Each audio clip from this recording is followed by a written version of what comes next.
9 mil that were just passed on the recent ballot for the new judgment levy, and a 0.4 for the new road millage. That was the increase. And then you can see as our taxable values, we do have debt obligations out there, and as our taxable value declines, we have to raise our debt millage to make up for that lost revenue. And I'll show you that in the next slide. So here's our millages, our operating versus our debt millage. So the difference in the debt millage is the new judgment bond, as well as the increase that's due to the SSES due to decline in taxable value.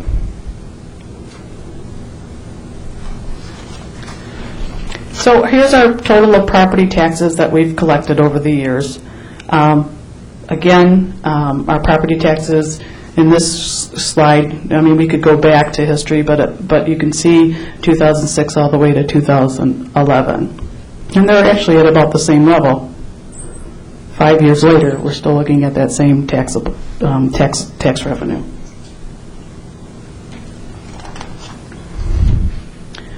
As reported in the financial statements, this is revenues of the total government. Total revenue is about almost $17 million. And you can see how 50% of that is raised by taxes, and the other bigger ones are charges for services, which are the enterprise funds of the DPW and airport. Makes up 32%. State shared revenue is about 4%, and the other ones you can see make up total revenue. So the other revenue is just the revenue based on the other funds. Total expenditures of the entire total government are about almost $18 million. And you can see, again, the enterprise funds, which is the DPW and the airport, make up 49% of that. The police department make up 17%, and you can see how the general government is about 11%, so you can see how that's spaced out.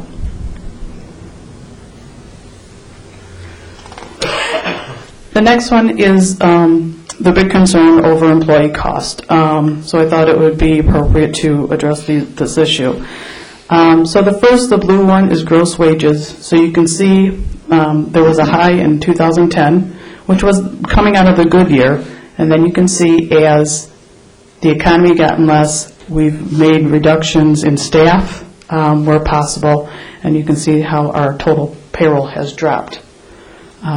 Working with less positions that weren't filled, that's where the drop in salaries and wages have come from. Again, you can look at the healthcare line from 2009 to 2012. Again, we are constantly looking in that area. We did recently impose the healthcare cap, and what that does, and you can see this is the first year of that. It wasn't a complete year because it started in January, but you can see that the health care dropped about $72,000. But actually what's more important, when the board imposed the hard care cap, our unfunded health care liability went from $20 million to $15 million. So that was huge. Over the long haul, it really made a difference with our unfunded health care liability.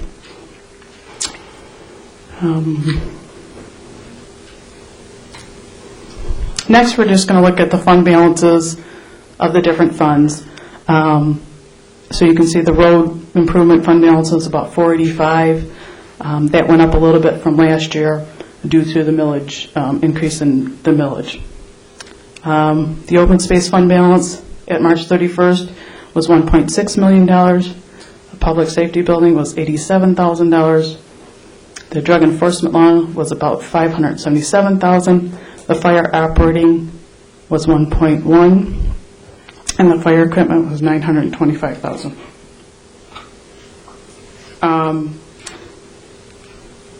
The equipment, as far as the drug law enforcement fund balance, went down, and as well as the fire equipment went down, and that was just due to purchases within those funds for equipment. The recreation fund balance is at almost $7,000. The historical farm is at $50,000. Library is at $68,000. Black grant stayed the same, bike path is 780, and the storm and drain and storm maintenance is 1.1. That went down from 1.4 from last year due to some major projects on the West River.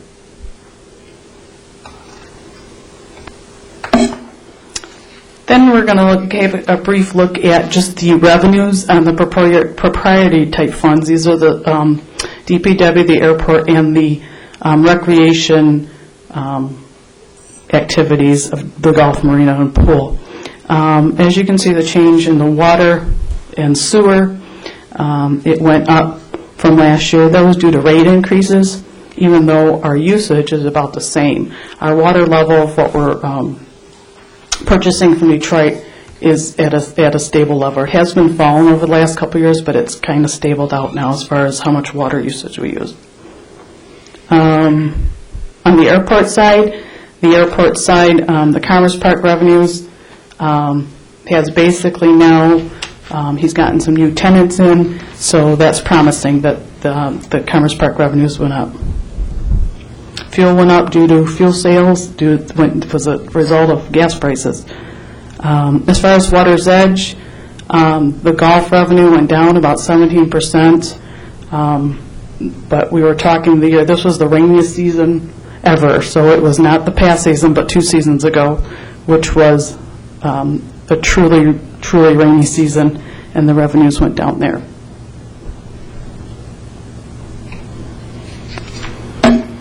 Now we're going to go to our long-term debt. The total long-term debt of the township is about $47 million. Last year it was about $40 million. There are 2 new debts that we added on, which was the judgment bond for $6,855,000, as well as the capital improvement bonds. Those are related to the sewer separation project as well, and those were an additional $3.4 million. So the total debt outstanding is about $47 million, and the annual amount due within the next year is $3.3 million.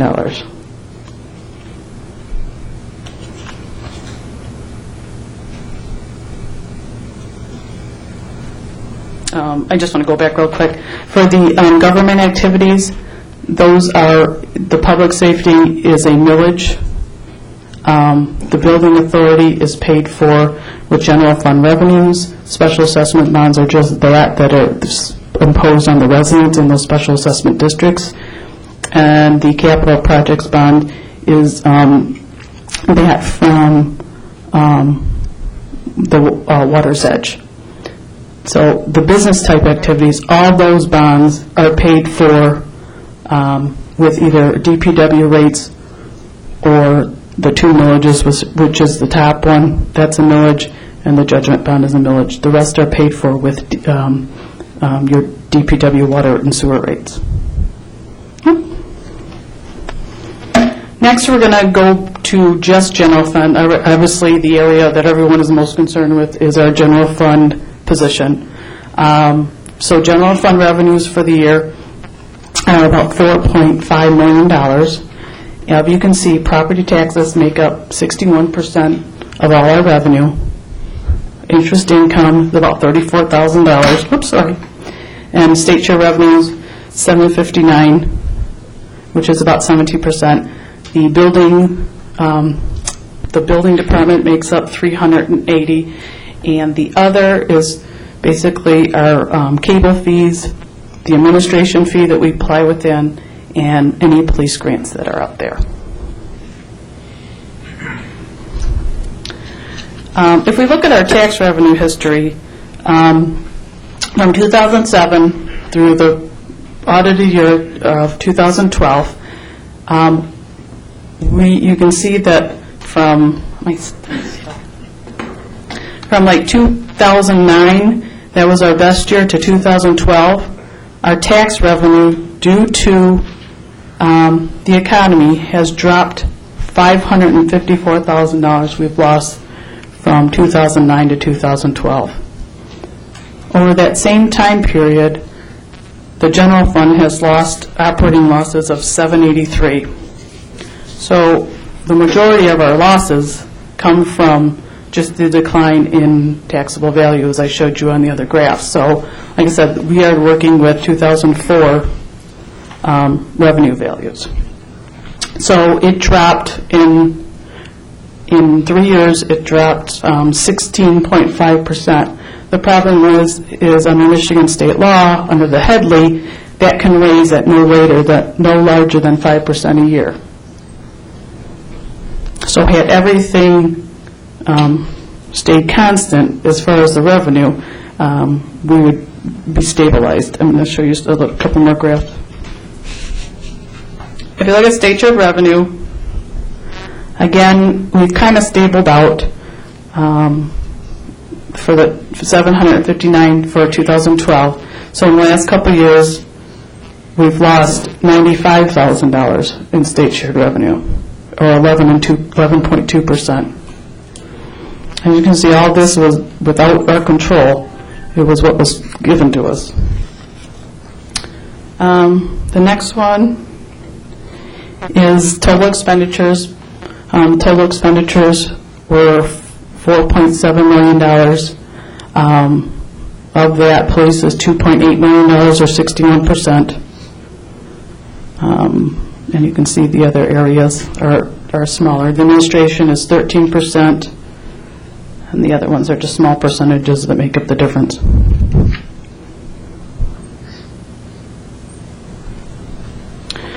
Again, I want to show you the general fund millages.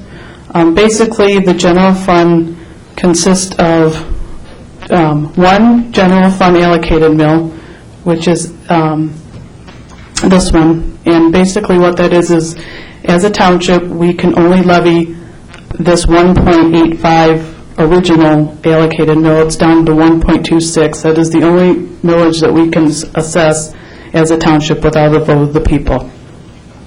Next, the general fund extra voted millage is the 2 mills that the general fund has that was just renewed on the last ballot.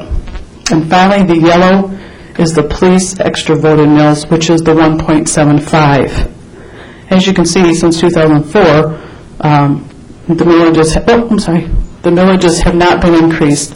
The last time general fund millage was increased was in 1998. So approximately 15 years ago, when the township asked for an additional 0.75 police millage.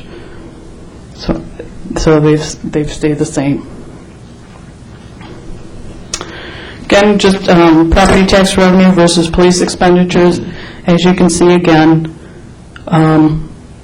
the 2004 is the revenue, the same revenue that we get in 2013. So basically, we're operating on 2004 revenue.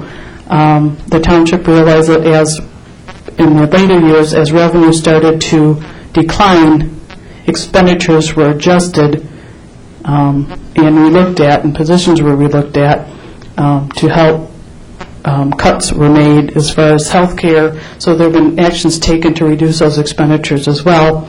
However, in the last couple of years, you can see that the police millage, or the police department, takes up 100% of the tax dollars brought into the general fund. So, so they're operating at, the police department is operating at 2004 revenue levels at 2007 expenditure levels.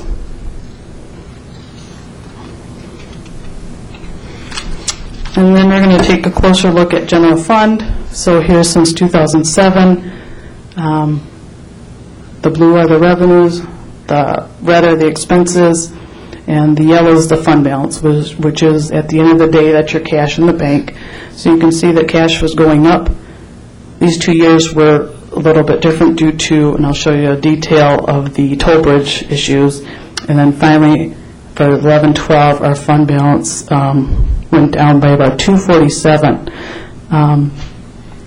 So this is the detail of that chart I just presented. You can see that over the last couple of years, the township has had an operating loss of, in 2010, of $246,000, 2011, $289,000, and the current audited fiscal year is $247,000. And actually, the $247,000 is about $100,000 better than we had budgeted. So everyone continues to watch their monies, and we at the department managers held everything tight and are watching that bottom line. And actually, like I said, we're $100,000 better than what we had projected. I know that was a lot of information quickly. The audit reports, there are some in the back of the room. If you would like a copy, you can go to the Michigan Department of Treasury and then go to the local government services, local audit reports, Gear 212, and go to Wayne County and you'll find Groseal Township's complete financial statements. But we'll put a link on the website so that people can go to that site and actually get a whole full copy if they choose to.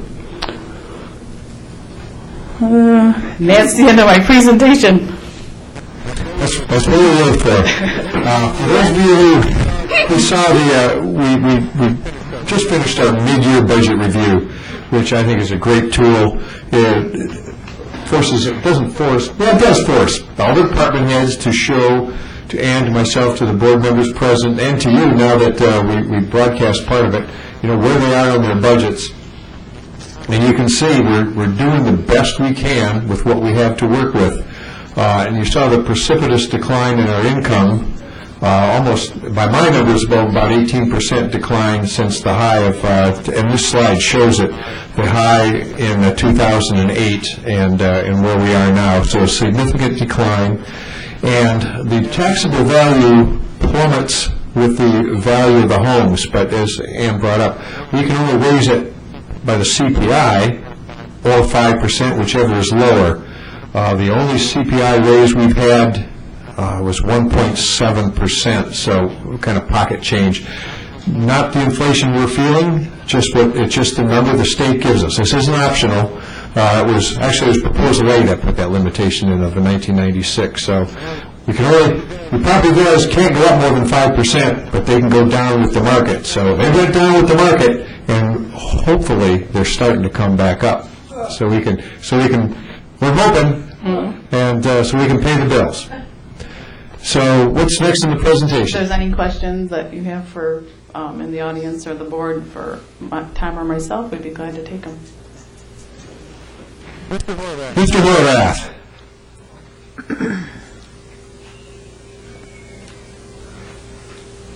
Ernie Horvath, Hickory Island. Had a good meeting with Ann today and explained some of these things to me, and she reiterated that tonight. But I still have a question, and that would be on the deficit. If you're asking for $550 to settle a deficit, and you've shown that this one here is around 2+, is the police shortage that they need the creation of this deficit that we're now looking at now and in the future? Because the general fund, as you told me, the police take all of it. So is that what is creating this deficit? The majority of it, yes. If we go back to this slide basically tells it all. This property tax revenue right now, if you can see the police departments in the last couple of years, that the blue line has fallen below the low line, the red line. And in the last couple of years, it's but in 2013, just for everyone's, we budgeted a hold on. In the 2000 current fiscal year that we're in, we budgeted a $459,000 deficit. So you can see in years 12 and 13, the police department is taking it all.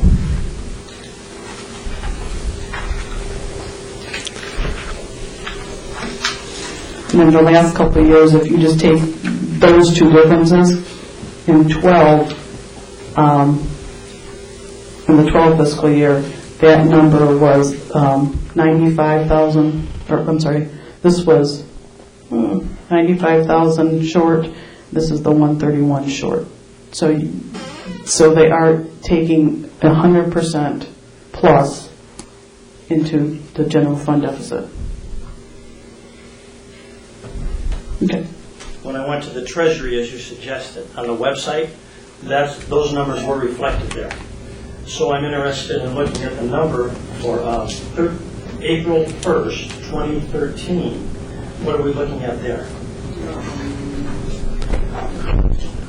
That'd be next year's budget. And that, for the difference, I don't know, we budgeted $459,000 deficit. That's what we budgeted in 2012, 2013. So As a this- deficit, This is tracking with the millage that you're requesting. consistent with what we're requesting, yes. So am I correct or incorrect when I ask the question? Is this a general fund millage or a police millage? It's a police millage because they are currently using every dollar of the tax money that is given to the general fund. Okay, good.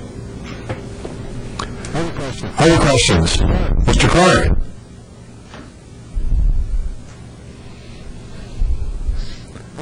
I do this every day. I'm really starting to enjoy these numbers, so bring it on. Okay, Woody Clark, Park Lane. If we went from 95,000 on 3/31/12, and then we went to 450 for 4/1/13, is that correct?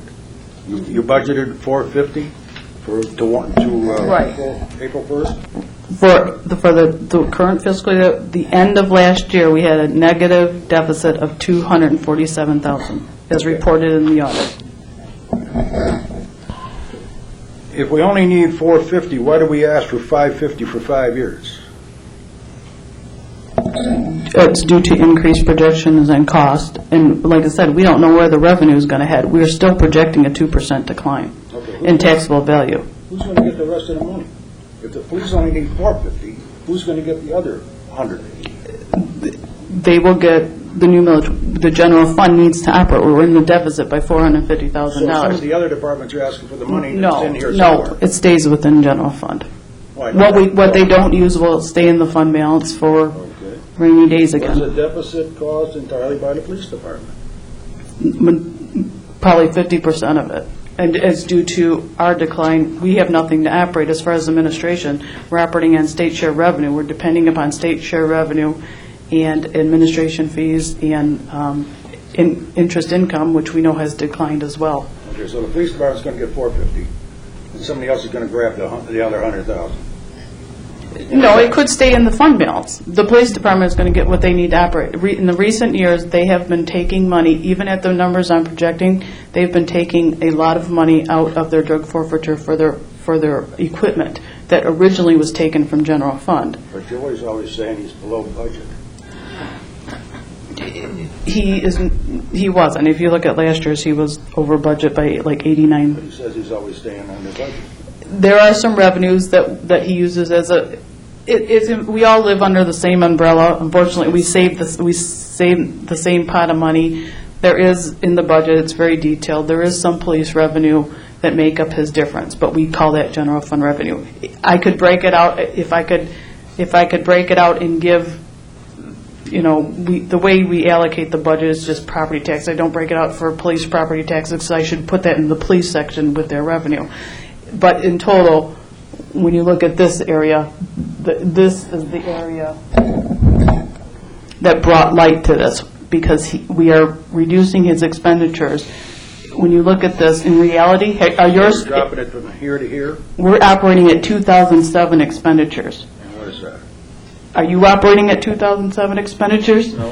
But that's what I'm saying. It's now 2013, Okay. and he is trying to operate With 2007? with 2007 numbers, and it's falling into a deficit. When you give them that equation, of course it's going to fall into a deficit, just because of the cost. These aren't even cost of living adjustments as far as your line items. So that's where the thing is, and the unconcern is, we don't know if in the next 5 years, I'm assuming we'll stable out. Who's to say that it's not going to continue to decline? Can we turn the So- hair down a little bit, too? It's getting hot up this end. I don't care if it's getting hot. Any other questions for Mr. Darzner? Like I said, you're welcome, Mr. Clark. Thank you. All right, in that case, this will conclude the presentation of the audit report. Thank you, and I just want to thank all the managers and stuff for doing their homework and staying within their budget. So, and thank you very much. Okay. But at this time, in accordance with policy that I've implemented for candidates for public office, offering a chance to introduce themselves, one-time presentation. And this evening, Ms. Renee Thompson has called me and asked for a chance to make a presentation, introduce herself to the community. So at this time, you have Mrs. Thompson. You have 3 minutes to introduce yourself to the community. State my road or anything, or? You should. You're Okay. introducing yourself. Renee Thompson, Sherwood Drive. My name is Renee Thompson, and I want to take a few minutes to introduce myself as I'm running for the 6th-year school board position in November. I'm very invested in Grosse Ile schools, as I have 3 children in 3 different schools in the district. Madison, my oldest, is a freshman at the high school, Matthew's in 6th grade at the middle school, and Michael's a 3rd grader in Meridian Elementary. Having a child at each level allows me to visit the schools on a weekly basis to hear about the concerns and achievements in the buildings. This valuable insight should be beneficial to the board when discussing curriculum changes and issues facing the schools. My father was on the Grosse Ile School Board for 11 years and served as president during part of that time. He always taught us that it was our obligation to give back to the community that has served us so well.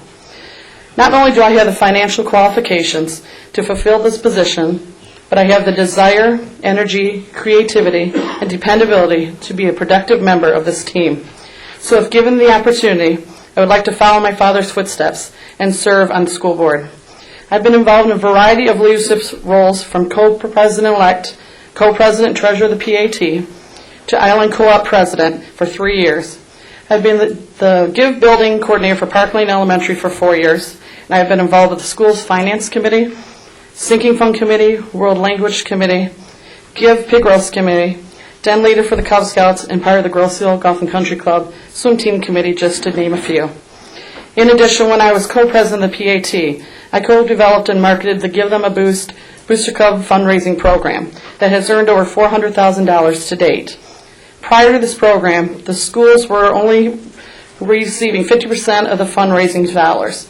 Now we are realizing 98% of the collective funds, with that money going directly to the children and the schools instead of a third-party business. My work at Ford Motor Company in marketing and purchasing over the last 15 years taught me valuable skills in relation to negotiations, cost analysis, strategic planning, and team interaction. I've also had the opportunity to work at WTBS, Channel 56, Detroit Public Television, in the corporate marketing and funding department. In this capacity, I was in charge of working with large corporations to secure funding and grants for the popular educational programs offered by public television. This professional experience, along with my leadership roles, should serve me well when addressing the rough economic issues that face the school systems today. Thank you for the opportunity to talk with you this evening and to learn a little bit more about my background and my qualifications.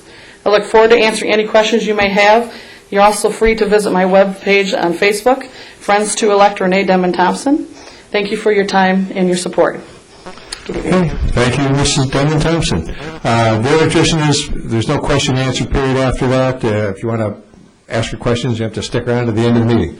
So moving on, that concludes our presentations this evening. At this time, we'll entertain additions, deletions to the agenda. Mr. Supervisor, I'd like to make an addition to the consent agenda.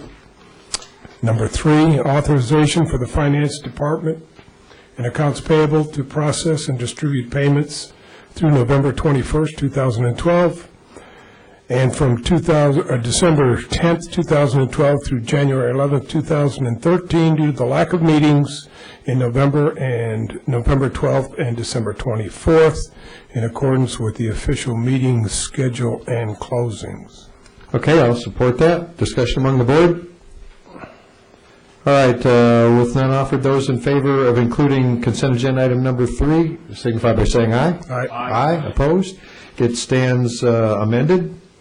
I'd also like to make a motion to add action item number 11, which is a wastewater treatment plant RBC chain purchase. You have it in your package. Looking for support? Second. Okay, seconded by Clerk O'Connor. Discussion among the board? Okay, with none offered, we'll, those in favor signify by saying aye. Aye. Aye. Okay, action item 11 will be added to the action items. And we had some delete, Mr. Cantz? Mr. Supervisor, I'd like to delete action items number 6, 7. Action items number 6, 7, and 8. Action item 6 is revised terms and conditions of accepting airport improvement grants. Action item 7 is remarking of runway 422, and action item 8 is Phase 2 study of runway 1735 conditions. The Airport Commerce Park Commission approved action items 7 and 8, but did not approve action item 6 at this time. We're looking for more time to go back and get some legal counsel on that action item. And without the approval of action item 6 by the Airport Commerce Park Commission, we could not go forward with action items number 7 and 8. Support. Okay, moved by Mr. Cantz, seconded by Treasurer Van Oss. Discussion among the board. All right, with none offered, those in favor of deleting items 6, 7, and 8 for the reasons specified signify by saying aye. Aye. Aye. Opposed? None offered, those will be deleted. Any other additions, deletions to the agenda? All right, with none offered, I will like a motion to approve the agenda as amended. Support. Okay, I'll move it, and seconded by Treasurer Van Oss. Those in favor of approving the agenda as amended signify by saying aye. Aye. Aye. Opposed? The agenda stands amended. Consent agenda.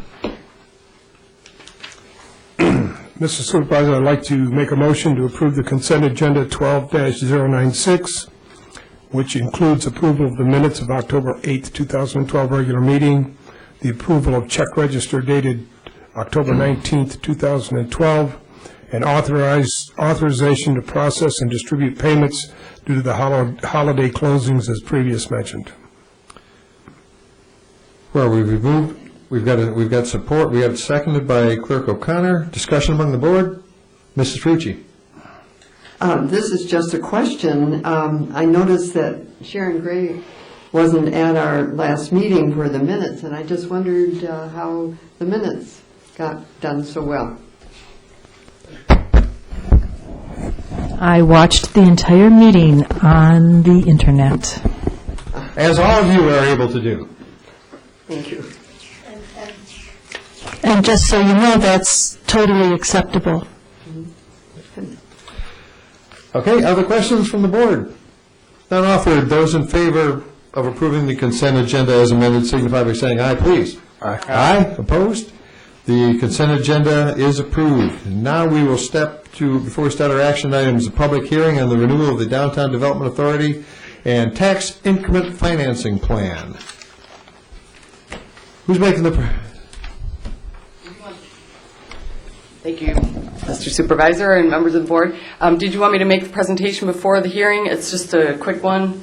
Or do you want to take questions from the public before I... It's a public hearing, so let's go through the public hearing. It includes question and answers, and get it all out of the way, and then when it goes to the adoption, it'll all be done. Okay. So I'll go ahead and give my presentation. I apologize in advance for sort of the skewed, some of the slides get a little mixed up in the transition from PowerPoint to the viewer.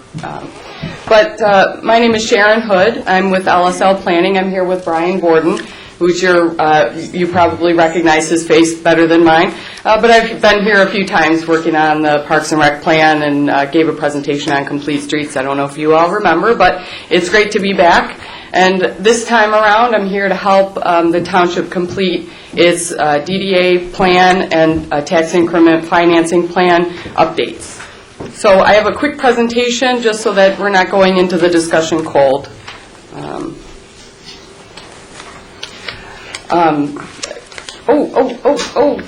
we're going too fast. Okay. I don't know if it wanted to advance on its own. No, I know. I'm trying to make it fast. The purpose of, just to give a quick introduction to the Downtown Development Authority. Here in Grosse-Ile, it was established in '92 by an ordinance adopted by the Township Board. And the purpose was really to enhance the downtown district, which is generally surrounding Macomb Street. And the DDA operates according to state law, so the state governs how the DDA operates, as well as an ordinance that was enacted by the Township as well back in '92. And what the state allows the DDA to do is to plan for and maintain improvements within the district, and also to capture tax revenue for reinvestment. So it's kind of trying to use the tax revenue that you capture within the district and reinvest it there within the districts, as opposed to it going to the state, then getting reallocated that way. So it's sort of a more direct approach to using your own tax dollars. Some of the benefits of the DDA is that these first two points are things that are pointed out in the state law itself. So the state recognized the benefit that a DDA might have to the local economy in preventing property value deterioration, meaning that those of us here at the local level know when we need more investment. We know some of the policies that are going to work in our community better than, say, the state economic development corporation. But also the efforts at the local level also benefit the state. So it promotes a healthy local government, but also a strong state economy. And as I mentioned, one of the main things that I tend to think are the benefits is that you are keeping those tax dollars in the township. And this graph here on the right is just a quick illustration of how the DDA funds its projects. The blue triangle is effectively their funding, and this sort of this rectangle here at the bottom sort of represents a fixed tax rate that was established when the DDA was developed in '92. So that's sort of the capped value of properties in the district at that date. And as of course, since that time, property values, we hope, are going up. Where's the finance director? They keep going up, but generally speaking, that's the expectation. So anything in between, the difference between the base value that was set in '92 and the increased property value is captured by the Downtown Development Authority, and they're able to reallocate that money for physical improvements, programming, and things like that within the district. So some of the reasons why we're updating the plan is really that the state law requires that the DDA maintain an updated plan. And the last plan was developed in '92, so we're really due, not just because it's required by law, but because it really makes sense. It's been 20 years since we updated the plan. That's generally the term that's accepted in DDA plans. One of the other things we wanted to do, of course, was evaluate the DDA financing in light of the changing economy. So we want to make sure that the bonds that are issued to support some of the projects that are going on are going to be able to continue to get paid through the DDA tax capture. And then, as I mentioned, update the projections and ensure our fiscal solvency into the future. And then we also want to make sure that the DDA is reviewing its list of projects and the activities that it's taking on, and making sure that everything is in line with each other. So just a quick rundown of some of the things that we found when we updated the plan. Generally speaking, much of the plan is the same as what you saw in '92, because there's a lot of legal requirements and things that the state requires you to report on. So a lot of those things haven't changed in terms of the district boundaries and things like that. We did look at the projected revenue, and I tend to call it a conservative estimate, but based on some of the comments made in the last presentation, I just want to I felt the need to point it out. What we're projecting is what we're calling a conservative revenue of 2.5% property tax increase into the future. So we know that's a guess. We don't know any better than anybody else what the future is going to hold. So one of the things that we want to make sure that everybody knows is that if in the future the market really goes haywire in a direction we're not expecting, we can always come back and reevaluate the plan. There is a current bond right now that's being paid off, and that's going to be paid off in 2018. So we're sort of nearing the end of that bond. So hopefully, we're not going to see any major changes in revenue that are going to jeopardize those payments, because actually you've got more in excess than you need. The goals, I think, were sort of reaffirmed by the DDA, so not really any major changes to the goals. And the DDA reviewed the project list, took out the projects that they've completed, and are updating the list. And one of the things in the plan is the capital improvement fund, which is sort of a catch-all for revenue that's beyond what's planned in the district. And it's really just kind of its general fund for the DDA, and they allocate funds from there as they get enough revenue in the fund, and they'll pay for projects as they go along. So here's the final project list that came out of the project, or the process. Streetscaping is an ongoing project along Macomb Street. That kind of goes hand in hand with the pedestrian plan to improve the sidewalks and provide benches and lighting and seating and some amenities along Macomb Street that'll make it more enticing for people to walk and bike. And then there's some other external connections to the downtown that are being planned as well. The entryway features, I think we're really focused toward the east end of the district. You've got the Macomb Commons Park on the west. I think they're looking to do something similar on the east end.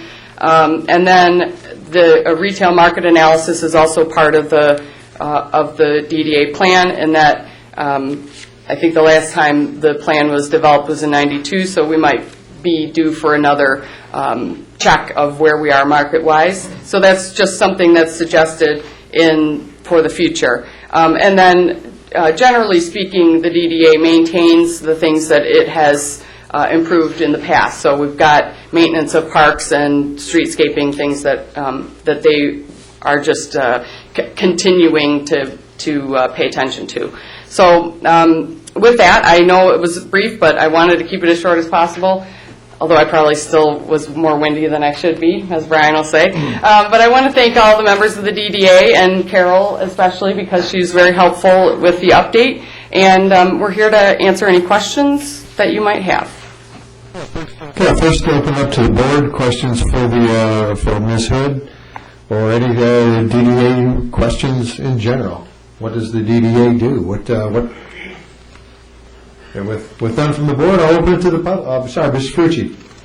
Yeah, I had a couple questions. I'm seeing here on page 22, you're talking about Macomb Street pedestrian amenities plan. Mm-hmm. Now, is this something that has not happened yet? That's, as I see here, it's a future project?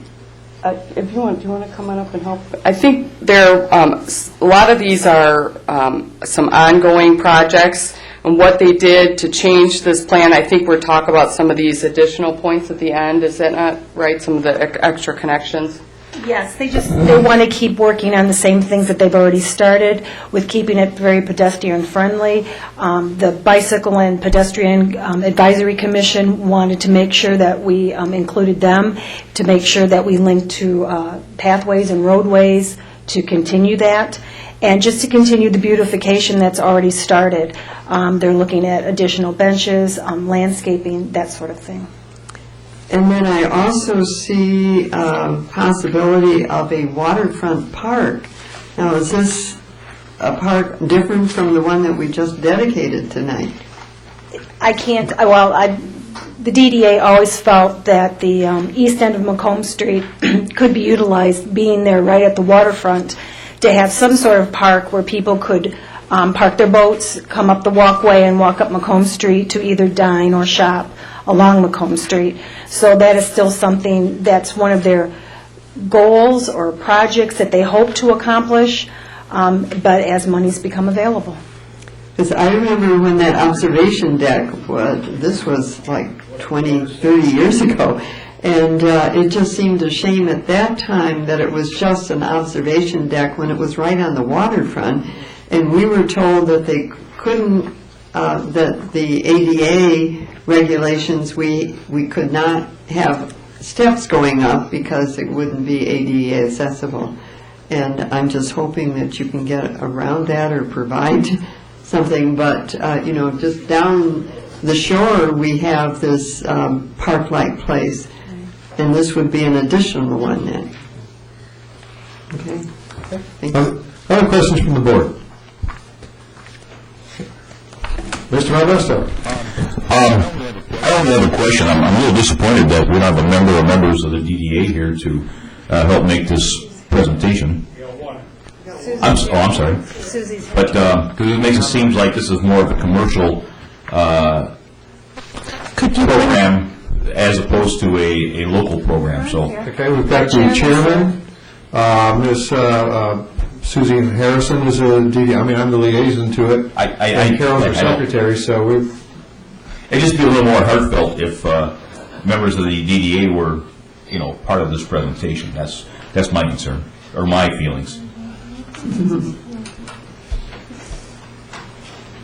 That's it.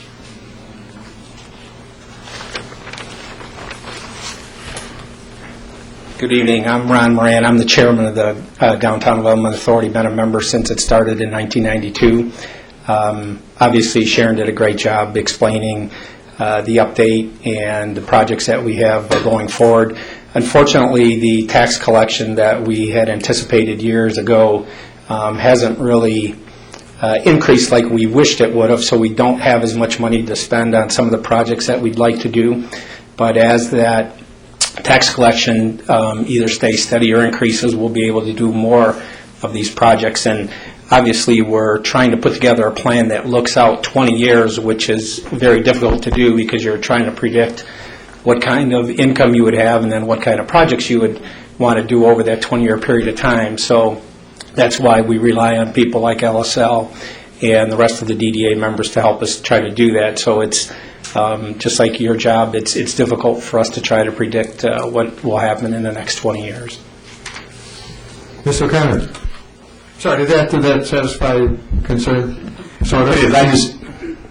I just like to see the actual committee itself, the DDA, be part of this presentation to the residents. I think it just makes it a little closer bonding, so understanding where you're coming from. In 20 years from now, we'll make sure that happens. Thank you, Ron.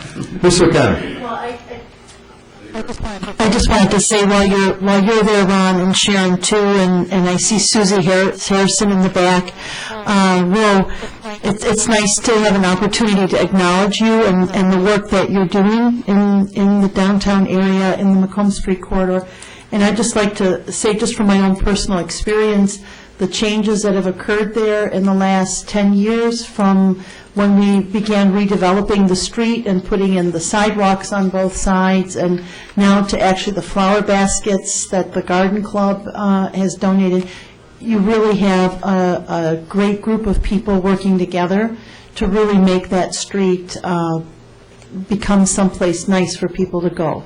And so I want to thank you for your vision and your hard work. Thank you for that, and I'd like to also thank the rest of the members of the DDA who's worked on redoing this amendment for probably the last 6 months, and it's been a time-consuming effort, but again, it should last 10 years or 20 years and shouldn't be back again till then. Good. Just so you understand, I think what Macomb Street is an absolutely beautiful asset to this island, and just watching the people walk up and down the sidewalks in the mornings when I'm normally there is very encouraging, and I love to see it. I only wish I had the energy to walk with them, but I'm short on time. Anyways, no, you've done a beautiful job. Macomb Street's a wonderful asset to this community. Thank you very much, and I just wanted to give you guys the opportunity to stand in front of the residents, and so you're recognized as for who you are. I'm sorry I didn't see you sitting in the back. Well, appreciate it. Thank you for the comments. Other comments from Mr. Fucci? I had just a couple other questions. The bond payments, does that cover the commons expenses or the street improvements? It's the original bond that was sold in order to improve Macomb, not only the road, water and sewer, and the sidewalk. And we've got 6 more years after this year to repay that.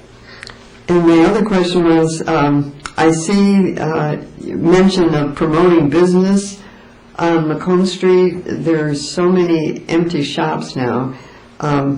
Is that part of your agenda to promote business and working with maybe a realtor or Opportunity Grow Seal just so that we get more businesses back on Macomb Street? Well, we get requests from time to time from different organizations wanting us to help fund promoting different, through advertising, different activities that go along Macomb, and we've always been very supportive of that. I don't know that we've ever turned anyone down that has requested funding from us, and we are looking at whether we should do a retail market study or not.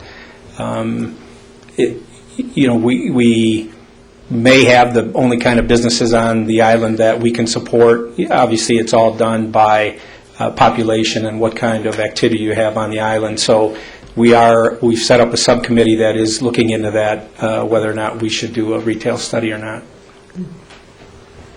Other questions from the board? Any questions for the experts from the public present? Mr. Clark.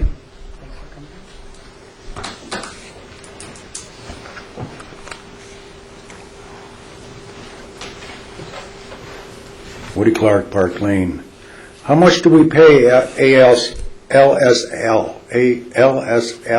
is it? How much did we pay them last year? LSL planning, I don't have that number in front of me. I just don't, Woody. I just don't have a budget report. I don't know. 100,000? No. You can get that number from Ann and bring it to the next meeting if you'd like. Okay, Ann? She doesn't have it. I've got a lot of numbers with me that way, but that's not one of them. And also this year, too. Okay. Thank you. Okay, we'll do that. Well, I do think, though, what they did in this case was paid for by the DDA. Correct. Whereas other planning functions that they do, yeah, that's true. Okay, slice or dice. Okay. All right, other questions from the public for either Ms. Hood, Mr. Moran, regarding the renewal of the DDA and tax increment financing plan? I guess not. Sharon, thank you. Thank you. And that concludes our public hearing. We'll now move into action items. I'll introduce the first one. I'm going to indulge Ted here because I left this one elsewhere.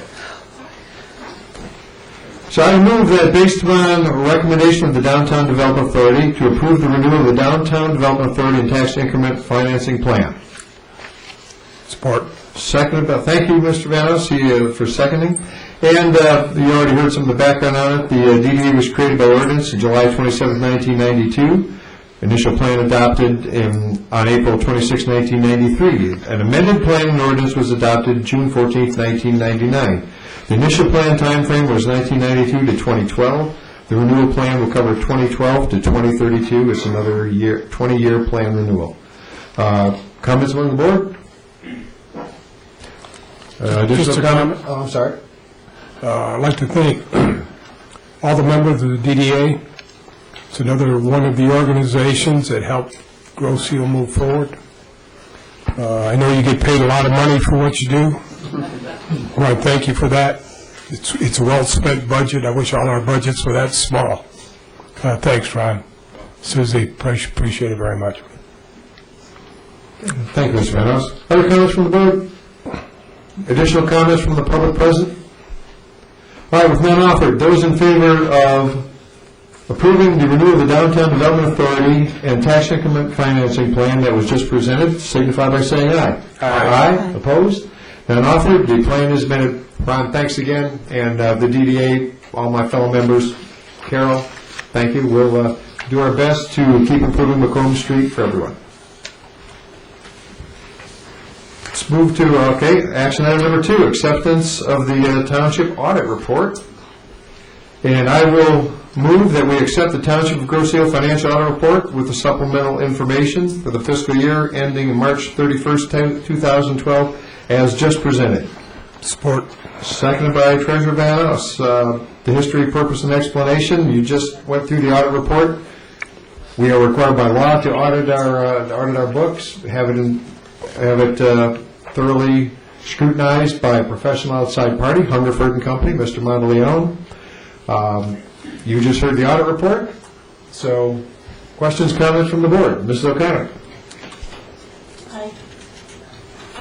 I would like to invite Tom Monteleone to come up to the podium for just a moment.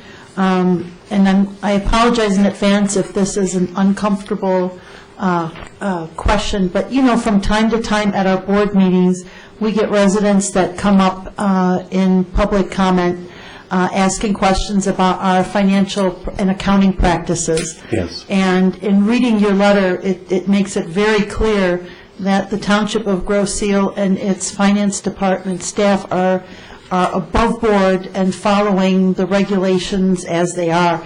Could you just underscore that for the residents in the room and those who would be watching? Okay, briefly, you engage us, as the supervisor just said, as required by state law to have your books and records audited every year.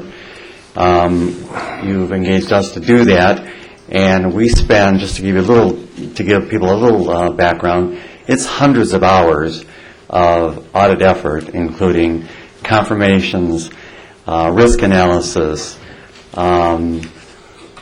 verification, interviews, and a whole long list of audit procedures according to generally accepted auditing standards that we are required to perform. At the end of that process, we issue our opinion, which we went over earlier, and there's all the financial statements and all the funds are fairly presented, which is the requirement. Okay? And you spend a great deal of those hours right here on the site. Teresa in one of the offices, poring over our accounts, our computers, and our files.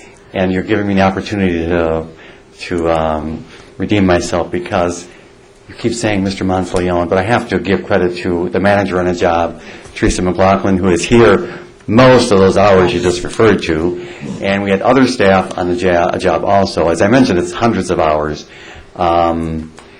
Yes, we are here for most of that process in your office. So I just wanted the public that's present here and those who may be watching at home to know that we have a second opinion on our accounting and our accounting practices, and they should give everybody great sense of stability that things are very properly done here. So thank you, Tom. Thank you for indulging me in making this statement. Thank you. Okay. Ms. Fucci. Tom, wasn't Ann Darsnick one of your workers, hardworking? I remember seeing her at the Township Hall working for Hungerford. Yes. And you trained her well. Yes. Ms. Darsnick is a CPA, and to become a CPA, you need to have experience in a public accounting firm, and for, I don't know how many years. How many years were you? 5 years, and I've been 17 years here. It will be 17 years in November. All right, so 5 years with our firm, 17 years ago. And yes, she was on our professional staff, and she was on this audit job. And did you enjoy the opera last night? I looked for you. Where were you? We were there. We did enjoy it very much, thank you. Well, and let's just underscore, though, that Mr. Monteleone and Hungerford are not engaged by the Township in any way related to the fact that Ann once worked there. This is a completely different situation. Yes, it was many years ago. Okay, from the board, other comments for Mr. Monteleone regarding the audit report? Yeah. I knew there was a word that described what we were talking. Okay, comments from the public present. Mr. Horvath.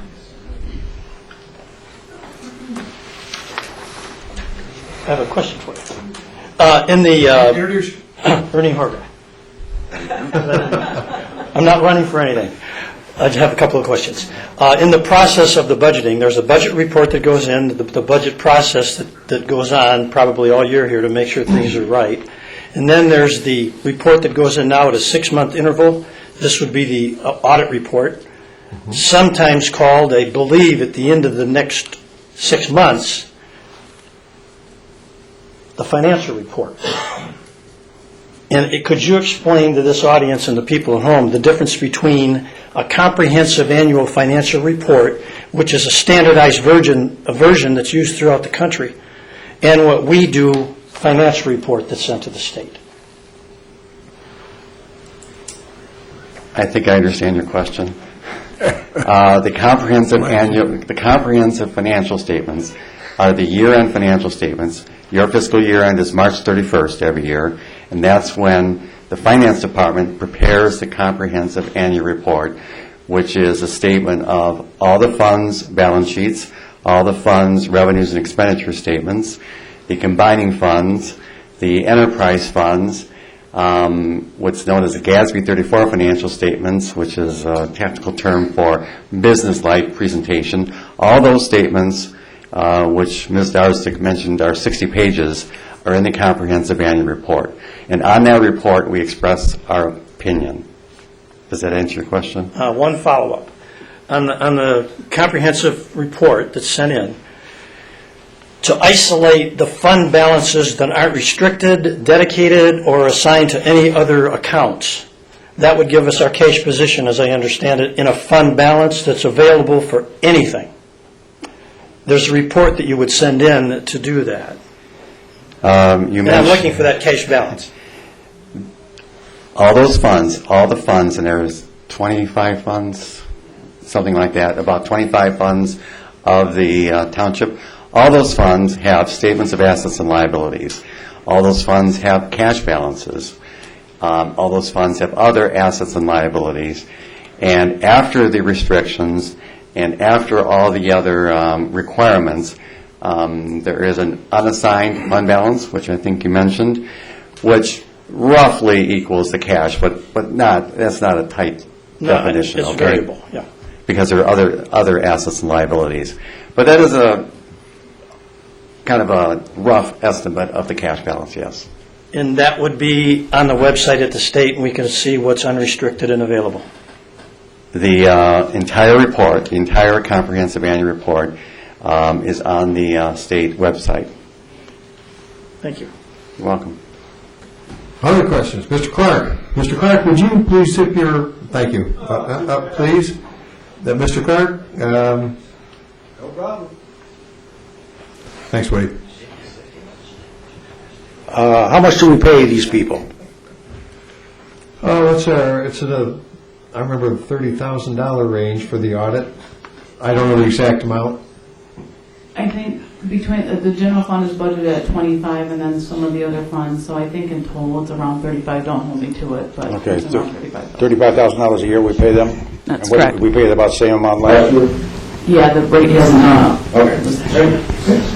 Mr. Clark, other comments from the public present? All right, with none offered, those in favor of accepting the township audit report as presented, signify by saying aye. Aye. Opposed? Audit report is accepted. Thank you, Mr. Montalano. Thank you, Teresa. Thank you. Okay. Let's move on to action item 3. Number 3, Mr. Supervisor, it gives me pleasure to recommend to the board to approve the appointment of Mr. Les Smedke, I think everybody here knows Les, to the Public Service Commission for a term length of October 15th, 2012 through March 31st, 2015, based on the recommendation of the Public Service Commission. Mr. Bill Kostick is chairman, and I act as liaison. Seconded by, seconded by Mr. Rankin. All right. As a little history, Mr. Smedke, let's give you a little bit of his dossier. He's lived on the island for 74 years, so he's not going to do much to reduce the age of our commission. He served on the Roads Committee for 16 years, and on the Road Ad Hoc, the Macomb Ad Hoc Committee. He's worked for the Grosse Ile DPS Department for 43 years, and he was manager during that period for 3 times. We lost one of our valued long-term members just recently, Mr. Frank Kent, and I can't think of anybody that could better fill that position at this time. So I was really pleased when he accepted the request that he served, and I will personally look forward to serving with him. Questions, comments from the board? It'd be good to have Les back. Mrs. Fucci. And just a question, was he recruited or did he step forward? Actually, I recruited him. Because of his experience? Exactly. He probably knows more about what's under the ground to drill seal than anybody in the country. Other comments, questions from the board, from the public present? All right, with none offered, those in favor of approving the appointment of Mr. Les Schmidtke to the Public Service Commission for the term stated, signify by saying aye. Aye. Opposed? None offered? Les, welcome back. Move to action item 4. We let you rest for a couple of years last time to go back to work. I'd like to make a motion to approve the CPI adjustment of 1.5% for the fiscal year 2012 through 2014 for United Water's contract services at the wastewater treatment plant for contract. Okay, I have a motion from Treasurer Van Ost. Second. And seconded by Trustee Malvesto.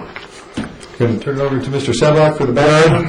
Good evening. As you know, United Water serves as our contract provider that operates our wastewater treatment plant. Although the name of the company has changed many times over the years, the management personnel over there have pretty much been maintained. Our plant manager over there now has been there in excess of 20 years, so he knows that plant pretty well. In fact, he knows it inside and out. But getting down to business, we have a 3-year contract with United Water. We have just completed the first year of that 3-year contract, and as it comes up for review at the end of each year, in the contract it spells out that they're to receive, as their increase, the CPI adjustment for that year. This year, as Ms. Darsnick and myself went over it, that increase is 1.5%. So looking at some of the numbers, right now, currently, for the previous year, we started the new year October 1st. That rate prior to October 1st was $29,807.77 a month, which translated to $357,693.24 annually. With the 1.5% increase, those numbers are going to change slightly. The monthly cost will go up to $30,254.89, and the annual cost will go to $363,058.64. In that $363,000, there's also a built-in $40,000 maintenance cap. In other words, there's $40,000 of that $363,000 that United Water has in their contract to do maintenance in that plant. Not any large capital improvement type maintenance, but the everyday maintenance of the plant, so they don't have to come to us to get a washer or a bolt or something that needs to be repaired. So there's a $40,000 maintenance cap built into that. So that being said, that's basically it for this year. Okay, questions among the board? With none offered, questions from the public present? All right. With none offered, those in favor of approving the motion for the CPI adjustment of 1.5% for the current fiscal year for United Water's contract at the wastewater treatment plant, signify by saying aye. Aye. Aye. Opposed? Motion's approved. Wastewater treatment, DPS have been really busy. The next is to make a motion to award the bid for removal and replacement of the boiler and all apertures for the wastewater treatment plant to Monroe Plumbing and Heating, who were the lowest qualified bidder, in the amount of $39,890. Looking for a second? Second. Okay, seconded by Trustee Malvesto. Barry, you want to go over it? I just want to comment that Joe Connors, who is a longtime island resident and probably one of the all-around good guys, I was glad to see that he was a low bidder on this contract. We sent out 5 bids, 4 of them came back qualified, and 1 firm bid on the wrong project. So. Yes. Yes, as Mr. Van Ost stated, we received 5 bids. The low bidder being, other than the one that was disqualified, the low bidder was Monroe Plumbing and Heating at $39,890, and that is to replace a boiler, steam boiler in the plant that's been there, I think, since the plant, since 1984, I think. So it's served us well. It's time to replace it, and it actually is getting, it's failed, so it needs to be replaced before we go into the heating season for this year. Okay, questions from the board? Barry, just what's the purpose of this boiler? It heats the entire plant. It's about a 550,000 BTU steam boiler. It heats various locations, and it heats all the areas in the building that require heat. Just curious. Thanks. Other comments, questions from the board? None offered from the public present. I see none offered. Therefore, those in favor of awarding the bid for the removal and replacement of the boiler and all appurtenances, the wastewater treatment plant to Monroe Plumbing and Heating Company, the lowest qualified bidder, the amount of $39,890, signify by saying aye. Aye. Aye. Opposed? None offered. Congratulations. Get that fixed. Move to action item 9. Mr. Supervisor. Mr. Cantz. I'd like to move that based on a recommendation by the airport manager, the Grosse Ile Airport Advisory Committee, and the Grosse Ile Airport Commerce Park Commission, the Grosse Ile Township Board hereby amends the Grosse Ile Township Airport Commerce Park Master Plan dated August 2006, amended October 2012. Okay, looking for support. Second. Okay, seconded by Trustee Ranka. Okay, a little history. The amendment of the Airport Commerce Park Master Plan is needed to delete and update some outdated information and goals within the plan. The Airport Advisory Committee, Airport Commerce Park Commission, and the Marketing Subcommittee were all involved in the amendment process. The Commission held 6 study sessions between October 2011 and June 2012. The Advisory Committee, as well as the Marketing Subcommittee, held a meeting to pass their input along to the Commission. A public hearing was held, and the Commission gave the plan final approval during the meeting on September 17, 2012. Some of the changes include updating Commission members, update building index and tenant list, adjust the zoning ordinance to reflect current regulations, replace any outdated drawings or maps, update utilities and infrastructure section to include completed projects, adjust the strategic plan and business recruitment program to reflect the current market goals, and update status of airport recreation area plan and future goals. And I'll turn it over to Mr. Duker to answer any questions that the board or general public might have. Any additional information you want to give us? I think that pretty well summed it up. Okay, questions from the board? Ms. Penner. Just a couple of questions. Mike, in the listing that Peter just read to us, some of the changes include, what exactly does the commission mean by updating commission members? Just to members who are on our current commission. Compared to past, we had a few members that left positions. Oh, so you Just mean updating filling the list, vacancies? yes, filling the vacancies. Okay, because I would think they were all updated as to what was going on. And I'm curious, does this updated master plan, in what ways have some of these goals changed, like current market goals or the strategic plan, and the status of the airport recreation area plan and future goals? The airport recreation plan was changed to just to show the current setup that we have with the rec department for the soccer fields and the football field over in the agreement. You can see that is on, let's see, what page is that here? Page 12. And 28. Yep. There's a, okay.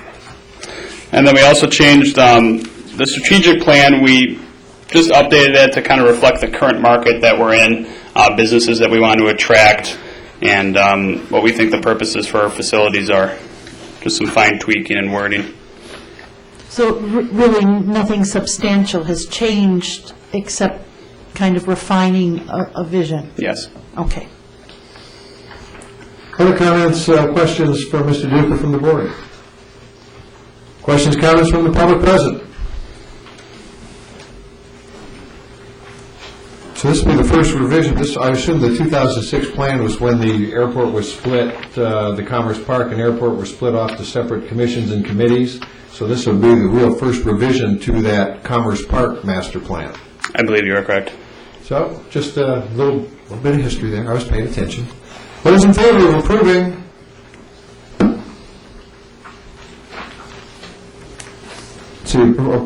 the amendment to get down to the bottom of the motion, the amendment to the Gozo Township Airport Commerce Park Master Plan amended October 2012.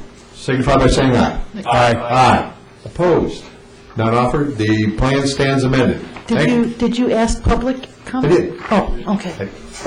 The document will also be available in the airport offices, and I will be uploading it onto our website online if you wish to view it. Okay. Thank you, Mr. Duper. Mr. Supervisor. Mr. Ranka. Move to approve the supervisor's appointment of Michelle Bartlett to the Planning Commission for the term length October 22nd, 2012 to April 1st, 2015. Support. Please. Moved by Mr. Ranka and seconded by Treasurer Van Ross. A little bit of history. The Planning Commission currently has 2 vacancies by state law. The Planning Commission is a commission that actually the supervisor can appoint a person to, and to my knowledge does not have to come in front of the board. However, I appreciate the supervisor giving the Planning Commission the ability and the opportunity to both interview this person and also to bring the recommendation to the board for board support. So we were able to speak with Ms. Bartlett, and she definitely is very qualified, and we look forward to serving with her. Thank you, Mr. Ranka. Any questions, comments from the board? I'm going to bring Michelle, Ms. Bartlett. Oh, yes, you are. Please. So you'll be the new member of the Planning Commission, pending approval, and quick introduction, just. I'm running on coffee today, and I just left the elementary school selling sweatshirts for the science fair for the PAC committee, so lots of coffee in me. But anyways, Mickey Bartlett, you can call me Mickey, and hopefully I'm appointed. Well, this will be your opportunity. Questions for Ms. Bartlett from the board? I don't have a question, but I'd like to think that one fine day during the summer, I had a conversation with Mickey, and I encouraged her to become involved in township business. Hopefully she used some of that suggestion. But in the meantime, I've had a number of occasions to speak with her. I think she's going to be a very fine addition to the Planning Commission, and looking forward. She maybe run for a position on the board. But I support Mickey all the way. Thank you. Thank you very much. Other comments? Anyone from the public present? All right, those in favor of approving the appointment of Michelle Bartlett to the Planning Commission for the term October, from presently, to April 1st of 2015, signify by saying aye. Aye. Opposed? None offered? Thanks for volunteering. Welcome aboard. Thank you. Thanks, everyone. Now the coffee can wear off. Okay, action item 11. One more time. As I say, the DPS department and its commission has been pretty busy along with the wastewater treatment plant. I'd like to introduce a motion to authorize the purchase of replacement of 10 change for the RBC drive and sprockets in the amount of $6,312.80, which includes freight from Bearing Services of Brownstown Township, the lowest quote, based on the recommendation of the DPS Commission. Okay, we have a motion by Treasurer Van Ross. And seconded by Trustee Malvesto. And Mr. Sadlock, welcome back. Thank you. Fill us in on the rotating biological contactor chains. Yes, as you recall, in the June 25th meeting, I was before you regarding the purchase of the sprockets. Those were, as I mentioned, were a single source item. We had to get those from RBC Services. And I think at that time I mentioned that we would be getting quotes on the chains separately because that is not a single source. So we did get out, we requested quotes, we did get the quotes in, and as Mr. Van Oss stated, the lowest quote was from Bearing Services of Brownstown Township. The second quote was from RBC Services, and that was is an additional $900, so it's about a $900 separation between the low bid and the second bidder, so worked out pretty well. Yes, sir. Barry, now we've ordered the sprockets, we've ordered the chains, and we've contracted the labor, is that correct? That's correct. And how did that fall into our budgeted number? It's within our budget. Because we budgeted $64,000 to do this project. Yes, and we're within the budget. The sprockets are in. The chains, once we place the order on the chains, there's about a 2-week delivery on the chains, and I think toward the end of November, the contractor's going to be in to do the replacement. Are they going to do this even though that particular building has no heat? Yeah, it'll still be done, yes. All right. Okay, from the board, questions, comments for Mr. Sedlock regarding this purchase? All right, wastewater treatment stuff. Nobody understands it but you, Barry. Any other questions, comments from the public present? Well, maybe we just don't want to dwell on it. It's part of the cost of running the township. All right, no comments from the public present. Those in favor of authorizing the purchase for replacement of 10 chains for the rotating biological contactor drive and driven sprockets, the amount of $6,312. Freight charges. Bearing Services of Brownstown, the lowest bidder. Signify by saying aye. Aye. Aye. Opposed? Spend it wisely. Keep it running. See, we know where those chains are going. Will be a little bit too big for your bicycle. That will conclude our action items. We'll step into the clerk's report. Madam Clerk. Considering what we were just talking about, that was an interesting segue. Thank you. I'll be here all week. Okay. Well, it's obviously hitting me that this is the last time I'm going to be giving you a clerk's report. After 15 odd years, and I mean 15 odd years, this is, it's really hitting me all of a sudden. So, Eric, next time this board convenes, this report will be coming from you. And I'll be watching from home in pajamas and maybe having a cocktail. Go ahead and rub it in. And I will be laughing. No, I'm kidding. Or I may be sitting in the back with friends and having fun with the gang in the back. So, first of all, this is serious election business. So, the voted absentee ballots must be returned to the clerk's office by 8 p.m. on election day or election evening. The clerk's office will be open on Saturday, November 3rd from 9 a.m. to 2 p.m. Absentee ballots may be taken from the office at that time or mailed until 2 p.m. on November 3rd. Chances are, if we put it in the mail on the 3rd, you're taking a chance on receiving it in time for the election and getting it back to us. The precincts are open on election day from 7 a.m. to 8 p.m. at the following locations. Precincts 1 and 2 are located at Groseal Presbyterian Church on Horse Mill and Park Lane. Precincts 3 and 4 are voting at the VFW Post on Macomb Street across from the U.S. Post Office. Precincts 5 and 6 are voting at the Recreation Building at Centennial Farm on 3rd Avenue.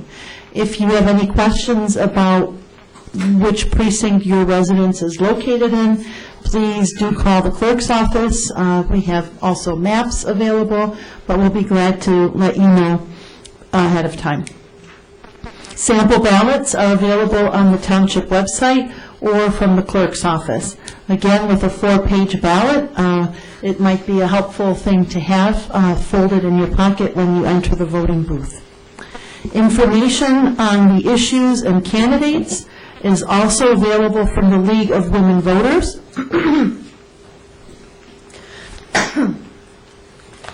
So this is a fairly thick and extensive nonpartisan guide that they put out, and it is also available online. We have it here at Township Hall. Online, it's at www.vote411.org. Again, vote411.org, or in the printed handout, which we'll have at the clerk's counter. It's that nagging tickle that gets me every time. We have a not-so-gentle reminder to candidate committees to please observe the 100-foot distance from the entrance to any of the voting precincts when campaigning on Election Day. We will post the 100-foot barrier signs at each location. We expect long lines at each of the precincts, especially during the peak voting hours of 7 a.m. to 9 a.m. and 5 p.m. to 8 p.m. And so please do plan accordingly. Photo identification is required at your voting precinct, and the results will be posted on grosseel.com and GITV after all the precincts have reported. Partial results will not be posted, except for the posting of the tabulator tapes in the lobby when they arrive at Township Hall. Please be advised that we do not expect any reports to be available by 10 at the earliest. This is going to be a very long night. So if you are on a candidate committee or you're making phone calls for Associated Press, we will not have results at 8 o'clock. So stay home and come a little bit later.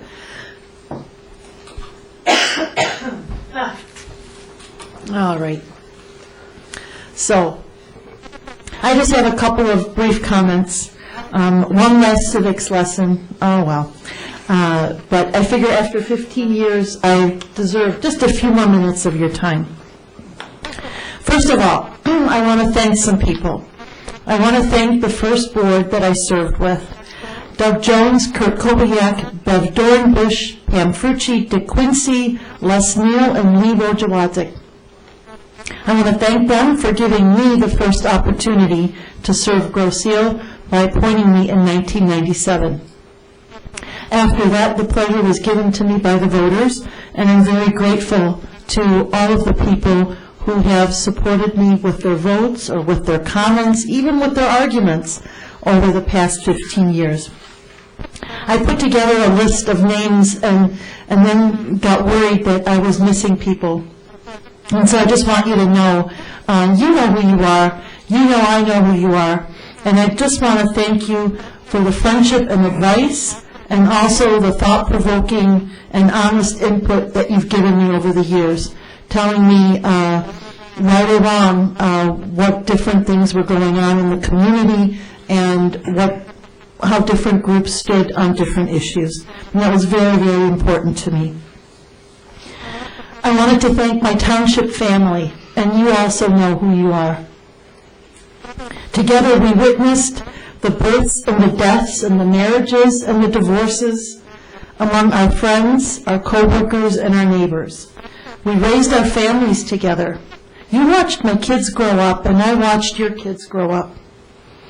And through it all, we worked our butts off together for this township, together with our neighbors and our residents, our commissioners. With frenemies and friends, we built recreation programs, we built pathways to schools and community centers. We celebrated festivals and boar's heads, fireworks and concerts. We argued over sewers, we argued over roads and sled hills, we argued over water quality and airport trees. I mean, was there anything that in 15 years this township hasn't argued about? But it was all, I know, in the best interests of this community. And in the end, we all came up with the solutions that ultimately work for the community. And I'm honored, deeply, deeply honored to have been a part of that. I also want to thank my family at home. To my husband, Tim, long-suffering writer, who can now freely write to the Ile Camera anything he wants, because he will no longer be married to a politician. And my kids, Ursula and Kiernan, You anointed them children of the township, I remember. I used to bring them in the pack and play. Now there's new children of the township coming, Eric's kids and maybe some grandkids. It's time, that passage of time. But Ursula and Kieran, they grew up in these halls, within these halls, and under your eyes and under your guidance and your comments. And I know they knew you were watching because they really behaved well many times. I also want to thank my parents, Marguerite and Ingo. You know them as the Hasserats. They're the dump the junk, find the treasure gang. They're the Nature Conservancy. My mom is the green thumb of Grossdale Township. They always shared their honest and unfiltered opinions with me. And I finally want to also thank my sister and her family for their unwavering understanding when they took my kids to the movies or to Cedar Point or the park because I went, oh no, not another meeting. So that all takes a toll. It all comes together. It takes a village, it takes a family to get these things done. And I appreciate my family for putting up with this because it was like a 3-hour tour that lasted 15 years. Lastly, I have 3 pieces of advice, not necessarily just for my colleagues here on the board, but also to the incoming board and future incoming boards. One was some shared internet wisdom from a very trusted and dear friend. Leadership, it says, is an opportunity to serve. It is not a trumpet call to self-importance. And that is a quote from J. Donald Walters. So this board, like past boards and future boards, is a board of trustees. And contrary to what some of our residents or some of our friends and neighbors believe, these 7 trustees, officers and trustees alike, are elected to serve the community, not a supervisor, not a manager, not an interest group. They are elected, we're elected to serve you. These 7 trustees must work together to discover and implement what their community needs and wants in the most efficient, cost-effective, and safest way possible. And this, maybe late in the day, is what I'm seeing happening on this board. We need to talk to each other, work together to serve you. Leadership is an opportunity to serve. There's shared business wisdom. When I became a manager at the company where I work now, I was given a book by Alan Layton, a British businessman. The book is called On Leadership, Practical Wisdom from the People Who Know. He says, communication is a quality that many business people think they are brilliant at, but most are not. Leaders, he writes, must make sure that the way they communicate, both internally and externally, really works. And to communicate effectively, they need to know their team. They need to get close to their team. So future boards, get to know your team, get to know each other, get to know your managers and your employees, the guys that are out in the trenches, the guys that are fighting the fires, the ladies that are running your record retention system, who are running the accounting department. Listen to what they have to say. Because Mr. Layton says he learned the hard way early in his career that it doesn't pay not to listen to your team. He was picked for a leadership training program by Mars, which is the candy company in England. And, you know, young Turk coming in, first day of work, he thinks he knows it all. And the plant manager takes one look at him and says, oh my God, I don't have time for one of you leadership trainings. Just don't mess anything up. Don't get in the way. The only other thing he told them is listen to the operators, listen to the plant employees. So the first thing Alan Layton was given that day was a broom. And he was told to sweep up all the little Maltesers, like these little malted milk balls, that fell off the production line and rolled all over the floor. Well, he says he was handed a brush and told to sweep these up. He spent 3 exhausting hours with that brush, chasing little balls of chocolate as they rolled around the factory floor, building up quite a sweat and watching his co-workers quietly just giggle and laugh and make fun of him. He says his success rate was dreadful, and he still remembers the looks his co-workers gave him as they observed, Golden Boy, the shining new boy who had been handpicked for supposedly greater things. Eventually, Leighton writes, his humiliation complete, the lead operator stepped forward and gave him a secret. He said, step on the melted milk balls before you sweep them up. Right? They don't roll then. He says this was an embarrassing but key lesson for him to learn. The operators know what's going on. They know what's best, and getting close to them is key. So know that there are people who have tread this path before you who know some things, and be willing to share knowledge with them. And finally, there is the shared wisdom from friends. In an email from a coworker who recently left my firm, giving me some words of courage, she said, always be impeccable with your word. Always speak with integrity. And find the courage, don't be afraid to find the courage to ask the questions and express what you mean, and ask the questions that your friends are asking you. As a board trustee, that is your job. That is also your opportunity. And that is where you will find people will listen, right up here at this table. They might not answer your questions at any other time, but up here you'll get an answer.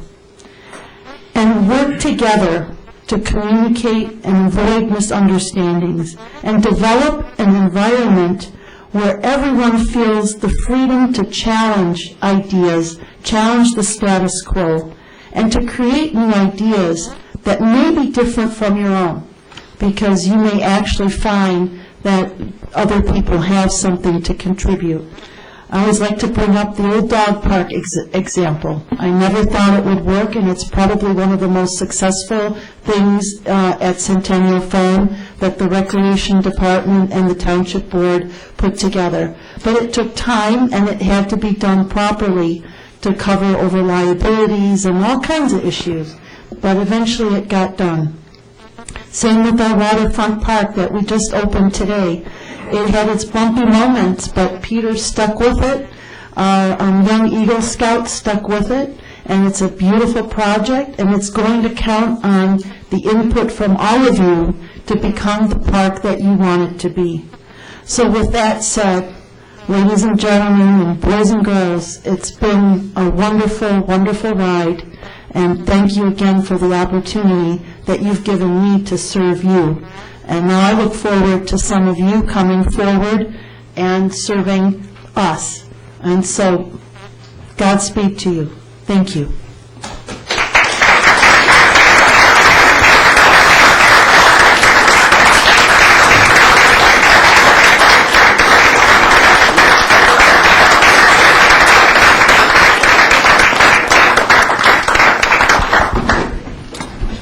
This is not in the original sequence, but it seems like the appropriate time. Prepared a certificate. You're not off the hook yet. So this is the appropriate time. And Uta O'Connor, Certificate of Appreciation.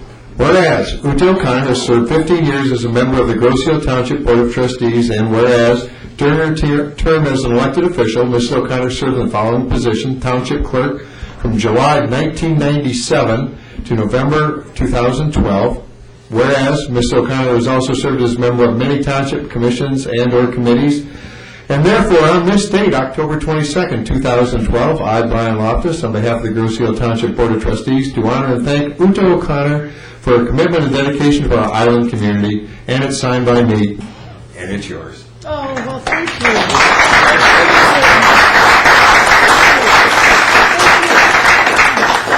Thank you. Thank you. enjoy your regular job. Let's see, we'll move on to Treasurer's Report. Treasurer Van Ost. Tough act to follow. I'm not sure I can handle that, but I'm going to give it a shot. For the month of September, Grossfield Township had a total of $17,027,844 invested in various types of accounts. These accounts generated an interest income of $2,857.46 with an average rate of 0.25. Details of these amounts can be found in my packet or on the treasurer's link at grosseal.com if you want further details. The treasurer's office is starting preparation for the incoming winter tax bills. Unpaid summer taxes will be collected with penalty until March 1st, 2013. We have collected just over 94% of the summer tax levies for counties, schools, and townships. The unpaid summer taxes will be collected with penalty also until March 1st, 2013. We've had a lot of action with the DPS department. We have no meeting. The first meeting will be the second week in November. And just as a comment, I've been kind of involved in the township through the DPS commission for probably 20 years in various positions. I knew coming into the treasurer's office 4 years ago that I had the answers. I found out once I got here that I didn't have the right questions, and I learned that in 4 years. It's been a great pleasure working with Uta, Pam, and Peter. We certainly have not agreed all the time, but we always came to a consensus. Right, wrong, or indifferent, it's for the community and the best of the community. Uta, you've been at it a long time. Thank you for your friendship and your guidance. Pam, I just don't know what to say for you. You've put so much effort into this community that you've been a great asset, and I've loved being a part of your political life, and it's been a great experience and a learning experience for me. Peter, I'm sure you'll be back, and I look forward to it. You've showed me what tenacity is. You've showed me what a marathon runner does.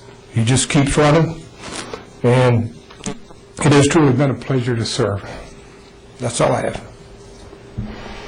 Thank you, Mr. Treasurer. We will move on to trustee reports. Mr. Kayans.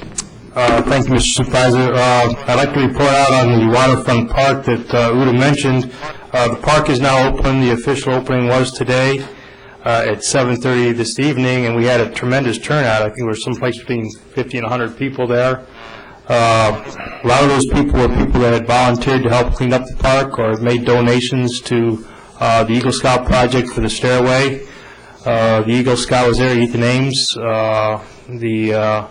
The event was recorded by the cable department, so you should be able to see something of the grand opening on the cable television here, I imagine, in the next few days. In the back of the room, there are some pictures back there that show the before and after for the park. And if you have some time after the meeting, you should take a look at those, because what the park was a year ago was a dump. And I think anybody who was down there helping us clean it up a year ago would agree with that. And the pictures certainly show that. What it is now is a park that everybody here on Grosse Ile can use. It's open. I encourage you to go down there. It's open from the sun up to sundown. It's not open during the night. There are rules and regulations that are posted down there, but it's a fantastic asset to the community. A number of the board members were there for the grand opening, and take a look at it, enjoy it. It's your park. It's the waterfront you've been asking for.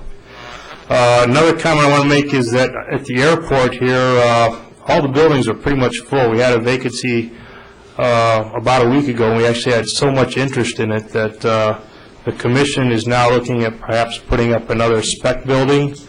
So if you're interested in perhaps moving a business down here or have a business that you think you might like to start down here at the airport, I would encourage you to get with the Airport Commerce Park Manager, Mike Duker. The commission is starting to look at what type of building we might want to build down here. Give your input to Mike so that if you are interested in something down here, we can perhaps accommodate you at this time.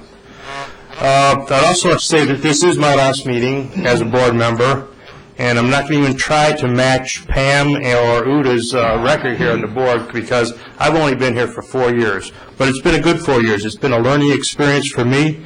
It just goes to show that you're never too old to learn. Like Ted, I thought I had a lot of the answers when I came in here 4 years ago, and was surprised to find out that the people here running the township do know what they're doing. You know, you don't want to make too many changes too fast, but as Ted said, if you have an idea, the way to get it accomplished is to just keep working at it. It's not going to happen overnight, but if it's a good idea, eventually it'll take root, and you will see it through.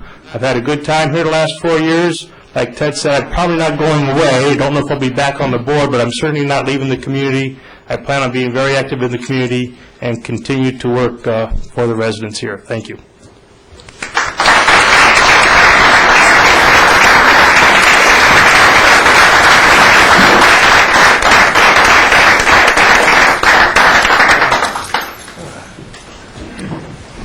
And we do have a certificate, again, for Mr. Kantz, and I'll take the liberty of reading it this time to Peter Kantz.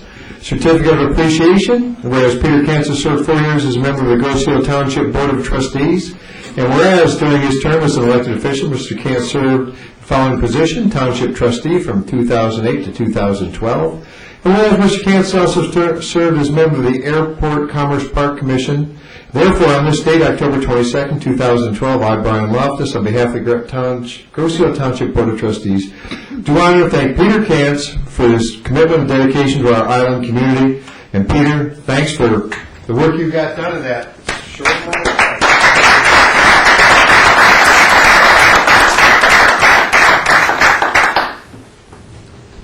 Mrs. Fucci. Yes, I would like to share with the board and the public out there that I was at the Keep Michigan Beautiful award ceremony on the 18th, and the Grosse Ile Garden Club was awarded a Michigan plaque for 2 projects, the hanging baskets along Macomb Street we've already mentioned, and the beauty they gave to Macomb Street. And this is the award booklet, and they're mentioned in here, and they got a nice plaque. And then Hannah Hughes, who had done a butterfly garden at the Centennial Farm that is in bloom and attracting butterflies, nice addition to the Centennial Farm, she got a Michigan plaque. John Dingle was a keynote speaker, and it was also a celebration of the 50th anniversary of Keep Michigan Beautiful with a beautiful cover of tulips where we had our 50th celebration. Now, coming up Thursday on the 25th of October, the Grosse Ile Alliance for the Arts is going to be recognized by the Wayne County Council for the Arts, History, and Humanities as a volunteer organization for all they've done on the island with the concerts on the Commons, the Creative Writing Club. They've sponsored the Women's History Month projects. They did a Young Writers Workshop, and every Island Fest except this past one, they've had a major art project and brought together the art community, and it helped raise money to put on the summer concert. So if you would like to go, I have invitations. It's going to be at Marygrove College on Thursday night. It's open to the public, and the Grosse Ile Alliance for the Arts will be recognized for being a volunteer organization. And there's a reception following it. It's free, and if anybody would like to go, I have extra invitations here. This is going to be my last meeting, as well as Uda and Peter. And off and on for the last 20, I've been on the board for 20 years, off and on. And I first was a member back in 1981. And as I look back on 20 years serving on the board, we've been here for the last, 8 to 12 years. And we were in the old Township Hall on Macomb Street, which is now the post office. And I wrote a column for the EO-Camera where I listed those things that I'm proud to be a part of and the accomplishments through those years. And I can look at the Commons area and think that was going to be a commercial corner. And luckily we saved it, and with the DDA action and the improvement there at Commons, it's an asset to the community. The open space, it's great to drive by and see that we have preserved so many of our woods to keep them forever part of Grosse Ile. The bike trails are terrific and a wonderful addition. And just the Township Hall here. I remember walking through it when it was the most dilapidated, water-soaked. I thought it's no saving of this building, and with some hard convincing, I was one of those that voted to give the go-ahead to refurbish the hangar, and luckily we had John Wilkie, who had the design principles of making it a state-of-the-art Township Hall, but still incorporate the military flavor. And having grown up on Grosse Ile, I remember when this was a thriving Naval Air Station, and it's always, it seems, when I look back at the old days when you couldn't even get down Grove Road because there were Navy guards at both ends, I think it's the Township Hall here and the complex is an asset to the island. I also listed in the column I wrote, it hasn't been published yet, the things I've been proud to be involved in, and I listed about 10 things I'd like to see happening in the future. I hope it's within my lifetime. I feel that we need a community signboard to incorporate all of those little dinky signs that are stuck in the ground at Four Corners. They're just kind of, they need to be compiled in a nice community signboard. Someday I'd love to see a library on the waterfront on Grosse Ile where kids can read and look out the window and see the waterfront down there.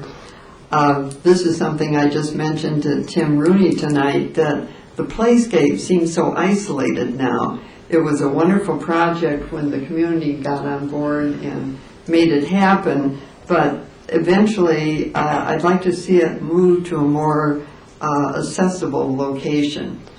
And just happened to be sitting next to a guy from Home Depot at the Keep Michigan Beautiful Awards program last Friday, and he said, you can apply to headquarters for grants, and they would do something as helpful as getting a crew together and make things like this happen. But that's just, that's in the future, of course. I have an advice for the new board. I would hope that you would work with the supervisor and make things happen for the good of the island. And doesn't have to be a consensus, but I'd like to see a good working relationship among the whole board. And this is just a personal comment. I determined that my last meeting I would always walk up the stairs and never take the elevator. And I haven't taken the elevator since I've been here. And I walked up tonight, and this will be my last time to walk up and sit here. And one other final, I did want to mention that a couple of weeks ago, Lauren Smith and Brian and I hosted Larry Merrill, who is the CEO of the Michigan Township Association. He'd never been to Grosse Ile before. So he wrote me a little note here. Thanks so much for inviting me to Grosse Ile Township and showcasing your amazing community. While your township is clearly blessed with amazing resources, the care and pride you and your fellow board members and residents demonstrate through volunteerism and stewardship is truly impressive. So I thought that was an excellent comment. And my last word, I have had in my notes a rebuttal for Ron Janowski, and he's not here tonight. He'll be here shortly.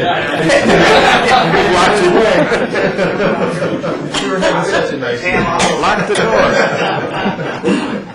Because I'm going back to many meetings ago when he compared our board to Mount Rushmore with unresponsive stone faces sitting up here and not paying any attention to his concerns and so forth.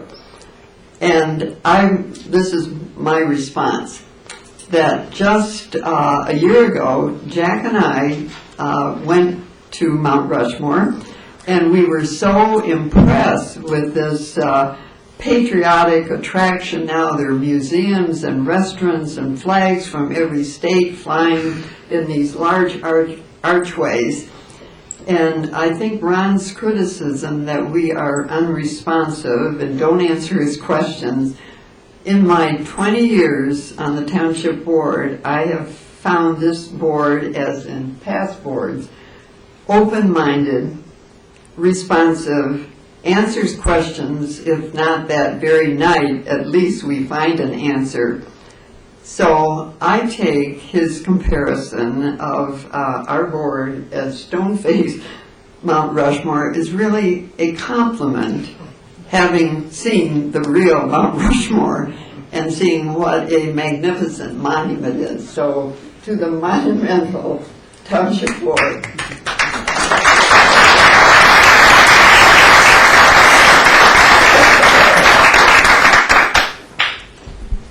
Thank you, Pam.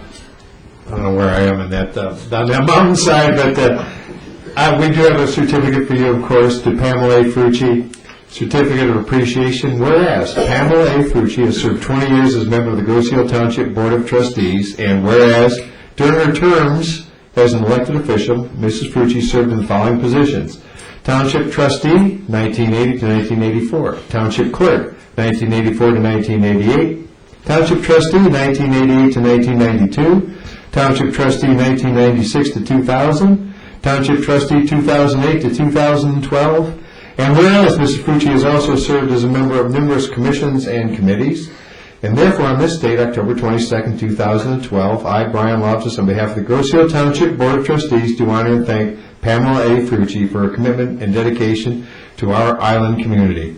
And she'll probably be back.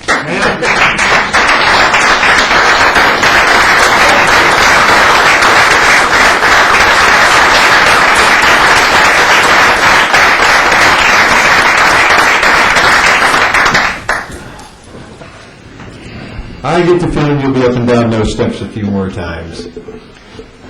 Thank you, Mr. Frucci. Mr. Modesto.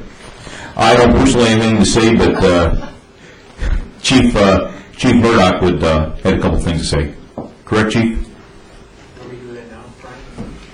Well, you know, why not? You've been introduced, so we'll. Except this was a request we had been going around, and it became obvious, at least to me earlier, how hard it is to find people's houses here, and the reason is lots of houses don't have house numbers. So, and some of the areas where you'll have gang, I guess that's the term, of mailboxes, but to get to the actual house itself, there's nothing on the house. Now, we do have an ordinance that says what you have to have on or immediately adjacent to the house and on the mailbox. So this is an initiative that we want to get started. Get you thinking about it tonight. So when Tom, you saw Duncan there with that placard ready to go. This is one of the options. Duncan, I'll let you take it from here. We started this project probably 15 years ago. We've been, getting signs to the community for years.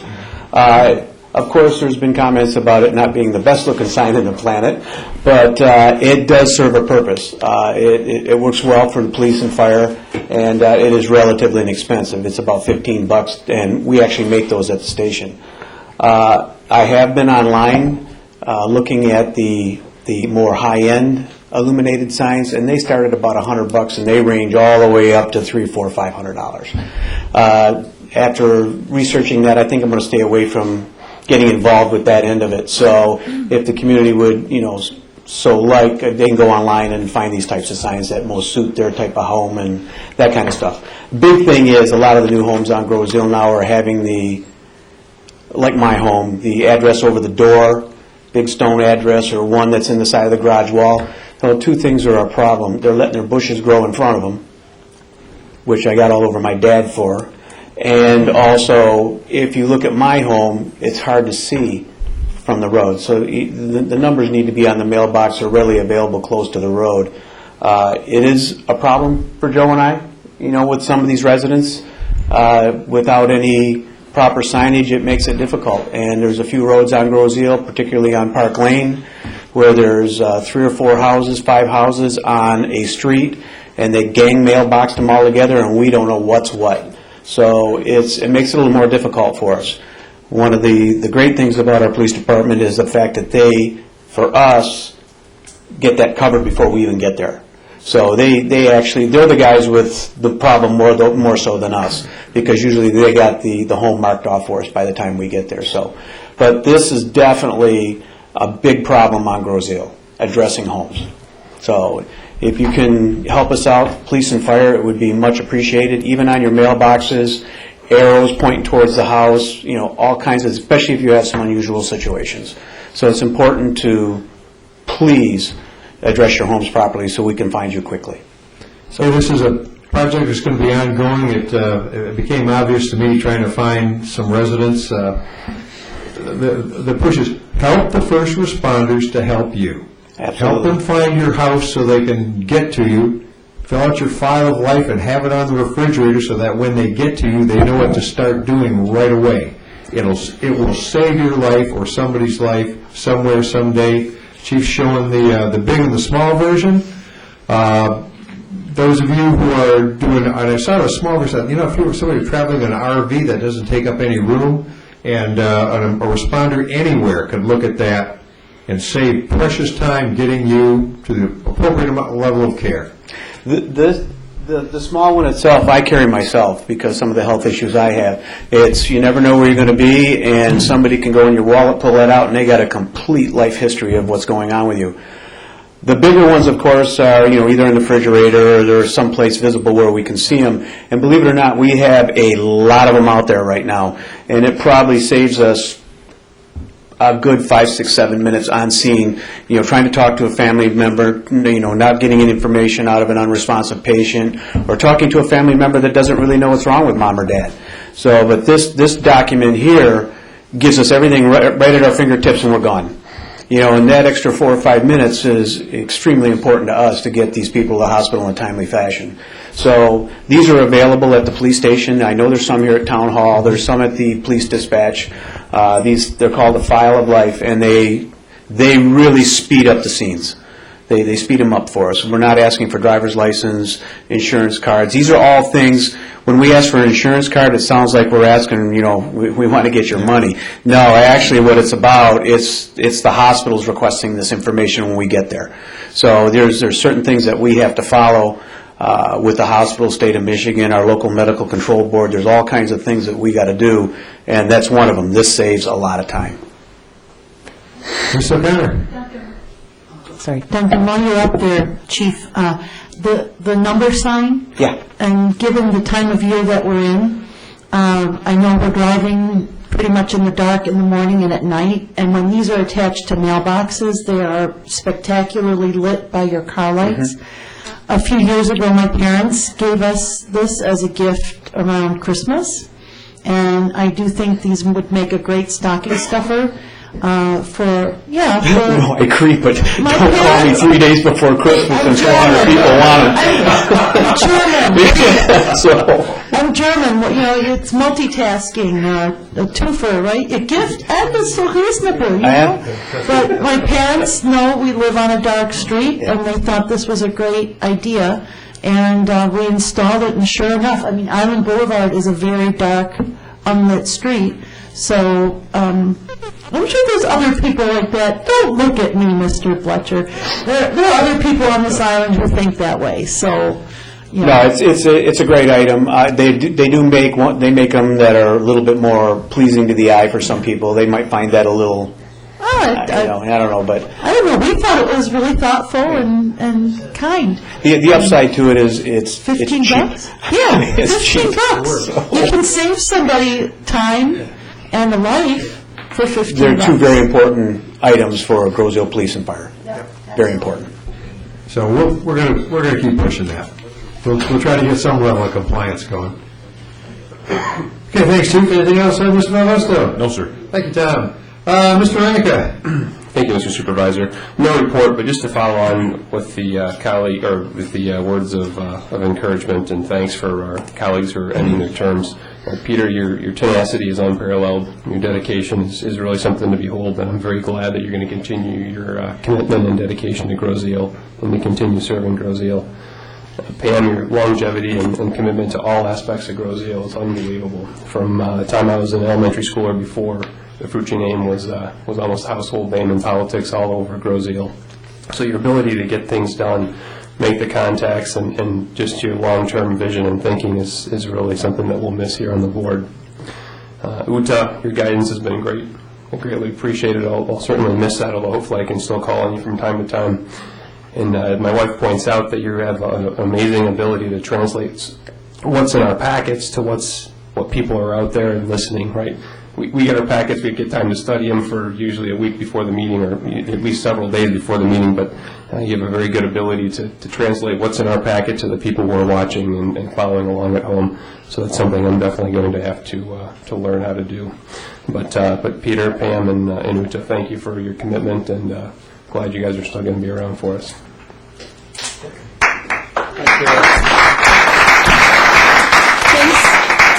I gotta say thanks to a young family man like Eric also for stepping up to the plate and picking up the torch and carrying on. So thank you. Okay, that will conclude the trustee report. I guess it's up to me now. Just general updates. Let's see, the Hooray for Halloween parade was this Saturday, October 27th. Line up to high school starts at 10:15. Parade should start around 10:30. Hope for good weather. This parade is just for the kids. This is just fun. It ends out at the VFW. There'll be grading, various costumes, various categories. It's always a blast. Then after the parade is trick or treat on Macomb Street. Island businesses will be hosting the little goblins, and it's just a good time. We agreed last time Halloween hours. Groseal Township, we Wednesday, October 31st from 6 to 8 p.m. Please be careful that evening when you're driving. Watch out for the young people who'll be running around through the neighborhoods. Chief Porcherell and I did a public service announcement with some of the neatest little kids I've ever been around, reminding them and hopefully reminding everybody throughout the community on some safety aspects. Trick-or-treating, they haven't had anybody hit by a car yet, and I hope it never happens. But consider for the costumes, reflective tape, little flashlights cost next to nothing. Plus you can use them later, but make sure the kids are visible. Parents, you know when your kids are ready to go on their own. Take care of them. And the part I really hate to have to bring up, but when they come back with their bag of loot, please go through it with them. And if there's anything that looks suspicious, anything that doesn't look right, please take it immediately over to dispatch and get the all clear. And if possible, you can remember where you got a suspicious item from. Make sure the dispatcher is aware of that. There's no need taking any chance of it. I don't recall any incidents here, but we know it happens, and we don't want it to start here. So keep those little safety tips in mind. Grossville Township will be closed Monday, November 12th, on our Veterans Day holiday. Regular business hours will be on Friday, November 9th, and again on Tuesday, November 13th, from 8 a.m. to 5 p.m. Grossville Rec, senior lunch, follow through lunchtime. Okay, it's a takeoff on the saving time change. On Wednesday, November 7th at 12:30 at Centennial Farm, $12 in advance at the Rec Department. Food's always good. And the usual admin reminder, daylight savings time ends Sunday morning, November 4th. Turn your clocks back 1 hour. So it's going to be really dark for Halloween trick-or-treating that night. Actually, I think the official time is like 2 o'clock in the morning. So Sunday morning, you're going to be on Eastern Standard Time. Plan accordingly. And since this is our, what was the Vietnamese term? Sawadee. Maybe that was Thai. I get to say goodbye to some friends and welcome some new ones. For this board, again, it's been reiterated, we haven't always agreed. Some days have been better than others. I think the township is in better shape than it was 4 years ago, and it was in pretty good shape then. So I want to thank for all the help, the guidance, the enlightenment I needed from time to time, and the help that I've always needed. So once again, to Uta, Peter, and Pam, thank you. To Jim Johnson, you're searching for your fortunes somewhere in Illinois. It was great having you on board, and for the trustees coming on board, Jim, Walt, and Lauren, welcome aboard. We've got plenty of work to do. It's been a pleasure. Thank you. That concludes my report. Mr. Reardon? Nothing to add, sir. Well, let's wind this down. It's time for public comment. I've got my 3-minute timer. You know the rules. Introduce yourself and keep it honest. And the floor is open. And Mr. Bundy. Mr. Supervisor? Oh, I'm sorry, Mr. Rankin. Really briefly, as Mr. Bundy's coming to the podium, I just want to remind everybody that there is an informational session on Wednesday at 7:30 here in the boardroom on the police millage. Okay, and are these flyers available at the podium? On the way out? On the way out, yes. Okay. All right. Mr. Bundy. Very quickly, Jim Budney, Burning Bush. On behalf of myself and my wife Maureen, I would just like to take this time to thank Uta and Pam and Peter for your years and for all your efforts. We truly believe that Groseal is better off because of your service to us. Thank you. Thanks, Jim. Other comments? Mrs. Nazarot. Uh-oh. For me? You should have. Marguerite. Well, I have to do that. As my daughter is the last time, I have to address her as Madam Clerk. And so for 15 consecutive years has been a long time, and on behalf of the family, I would like to give you these from all of us. And we love you. Thank you, Mama. Thank you. Thank you, ma'am.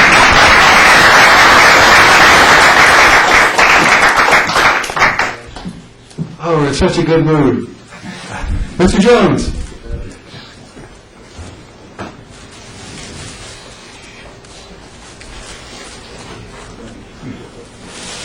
Gary Jones, 773 at Macomb Street. I've been a resident of Groseal for 48 years. I've been a member of the fire department for 25 years. I've been a member of the Downriver Mutual Aid Dive Team as a public safety diver for 21 years. And I've been employed by the township for 14 years. What got me on the dive team was not a pleasant thing. One of my best friends died scuba diving, Jimmy Jarecki, grew up on Groseal. Another friend of mine from Groseal, Brad Gagney. What got me on the dive team was in the police and fire, one of the worst case scenarios, a death. It was a little boy, fell through the ice on the Thoroughfare Canal while skating with his dad and brother.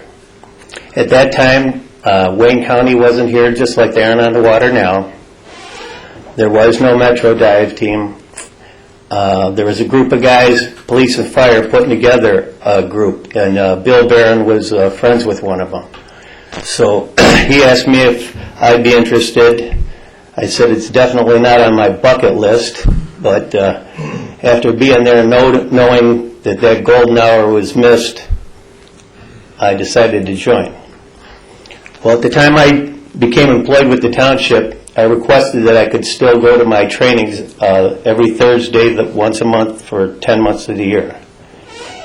I offered to do it without pay. The township at the time told me, no, you're doing this for the township, you will be compensated. There's never been an identified misuse or a reason why not. If my job came first, I didn't leave. All of a sudden, out of the blue, the township is reneging on that. I thought it was not this township's idea to do anything to hurt the police or fire department. Well, it sure seems like it's being made as hard as possible on me to have anything to do with it and create monetary harm on me. Now, I don't know where it's coming from. I've never gotten a good explanation. But since you just opened a water park tonight, I would hope that you'd look into this and find out why. Okay, thank you, Mr. Jones. You don't have an answer, do you? It's going between the union and it's in... No, this has nothing to do with the union. That part of it has nothing to do with the union. Okay, the memo... That's me doing something for this community. Okay, thank you, Mr. Jones. One more thing. People that I've explained this to have said to me, Gary, if you hear my name, show up. The township needs that money that bad, I'll pay it. So what fund do you want me to tell them to make the check out to? I'll turn that over to Mr. Camilleri and Mr. Liam and Chief Murdoch, and they can sort it out. Thank you, Mr. Jones. Mr. Hatley.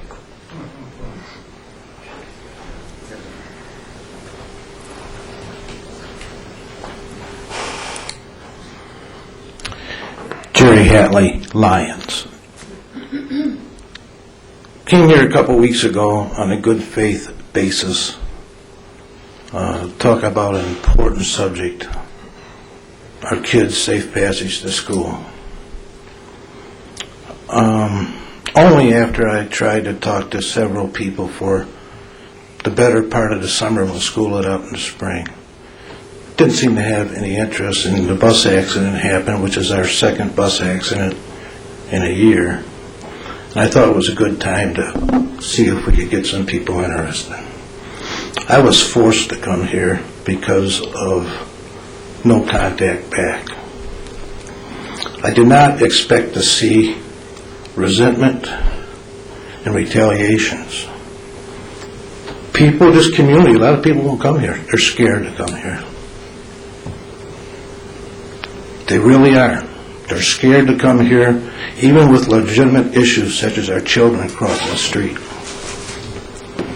I haven't heard back from anybody, maybe because there isn't anything to hear yet, but I did receive a hostile act by Mr. Malvesto this weekend, Friday at a public restaurant in Grosse Ile. He embarrassed me, and he embarrassed my wife. He owes me an apology. He owes my wife an apology. If he wishes to get into some details, I'm ready to go there. I'm trying to act on a good faith basis. As a new board coming in, we should be able to discuss things without howling and downgrading each other. I came here 2 weeks ago, flustered, didn't mention anybody's names, didn't try to embarrass anybody. But you people in the township that don't return phone calls, or I'll get back to you and never get back to you, you know who you are. And that's the rudest form of leadership that you can be. Now, if Mr. Malvesto wants to talk about what happened, I'm more than happy to do it right here in front of all the public. But you owe me an apology, and you owe my wife an apology. Thank you. I don't think you'd say anything. Okay, thank you, Mr. Hatley. The floor is yours, Mr. Malvesto, or you can sort this out at your discretion.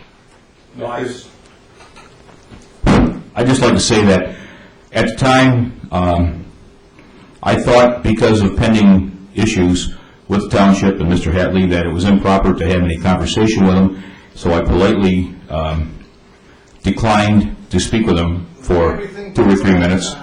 And that was all there was to it. There was nothing more, and that was the end of it. If Mr. Hatley wishes to pursue it, that's certainly his choice. But again, at that time, it was just inappropriate to have any conversation, and I'll leave it at that. You asked for it. This is how long it took, and it was very speedy. We was in the Coney. I was looking to talk to somebody. Tom come walking in Friday morning. I said, Tom, do you have a couple of minutes? I'd like to talk to you. He looked at me with dagger eyes and said, no. Plain sharp, no. I said, Tom, you don't have time to talk about our kids going to school? He says, if you want to talk to me, buy me breakfast. I said, I'll buy you breakfast, Tom. He said, I wouldn't accept breakfast for you. That was the end of the whole thing. And then got into a staring match with me. I've never had a bad word with Tom. When he was running for office, you would have thought I was his best friend. I don't understand except retaliation. And citizens should not have to come up here and be retaliated against for an honest effort to save our kids.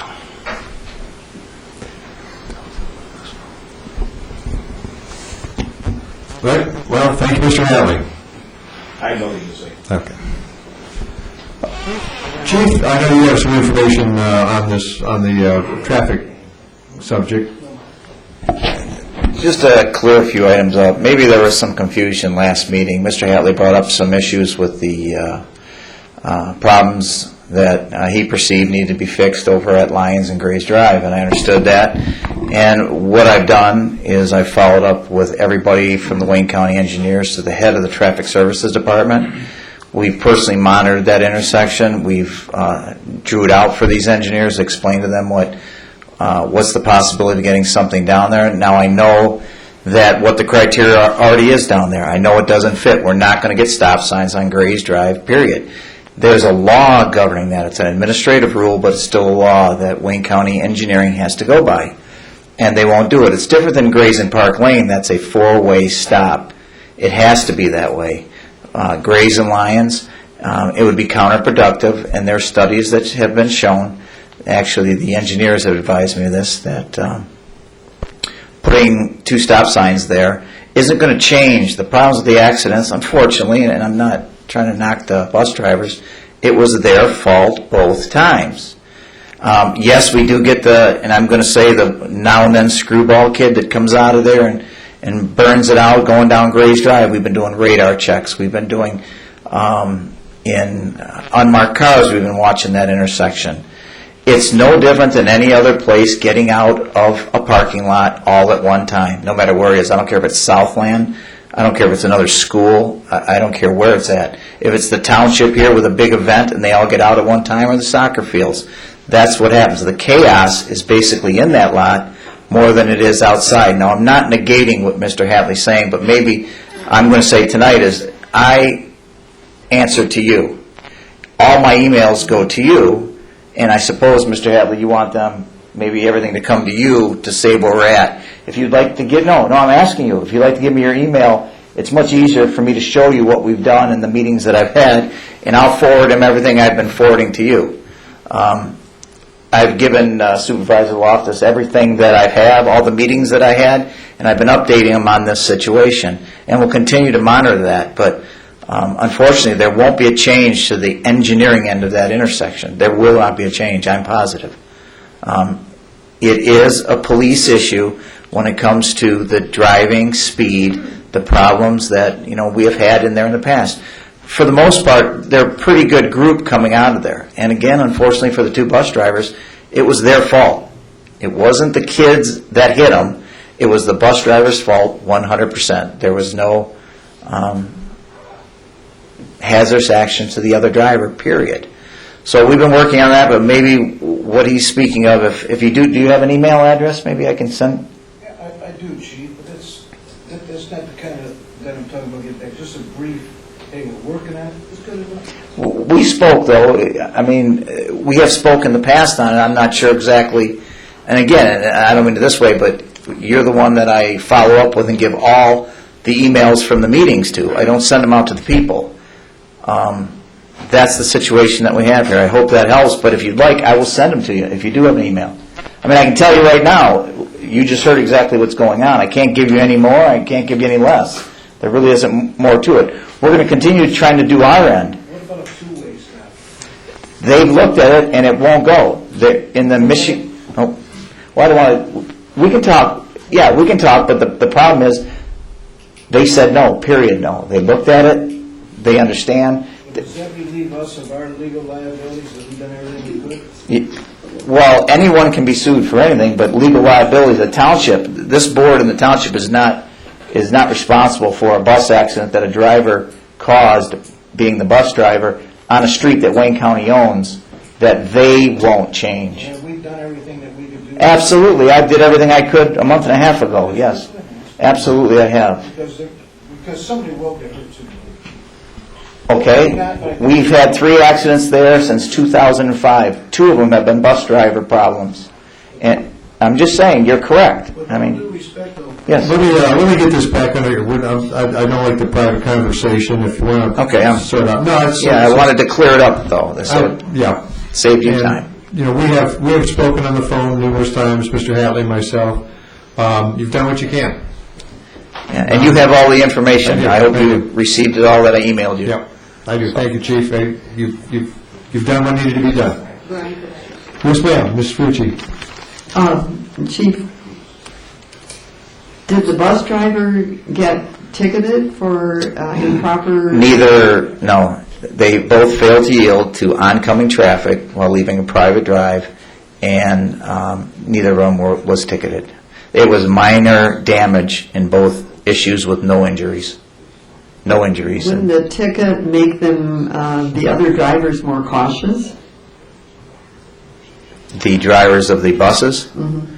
Well, just being at fault in an accident, being a bus driver, that kind of would wake you up because of your record. I mean, you have issues with the school, unfortunately, and, you know, do we want to compound the matter? It was a minor accident, no injuries. We do have a policy within the police department, if we go to an accident and there is an injury, that the fire department does come to the scene and take somebody to the hospital, then it's mandatory for us to write a ticket.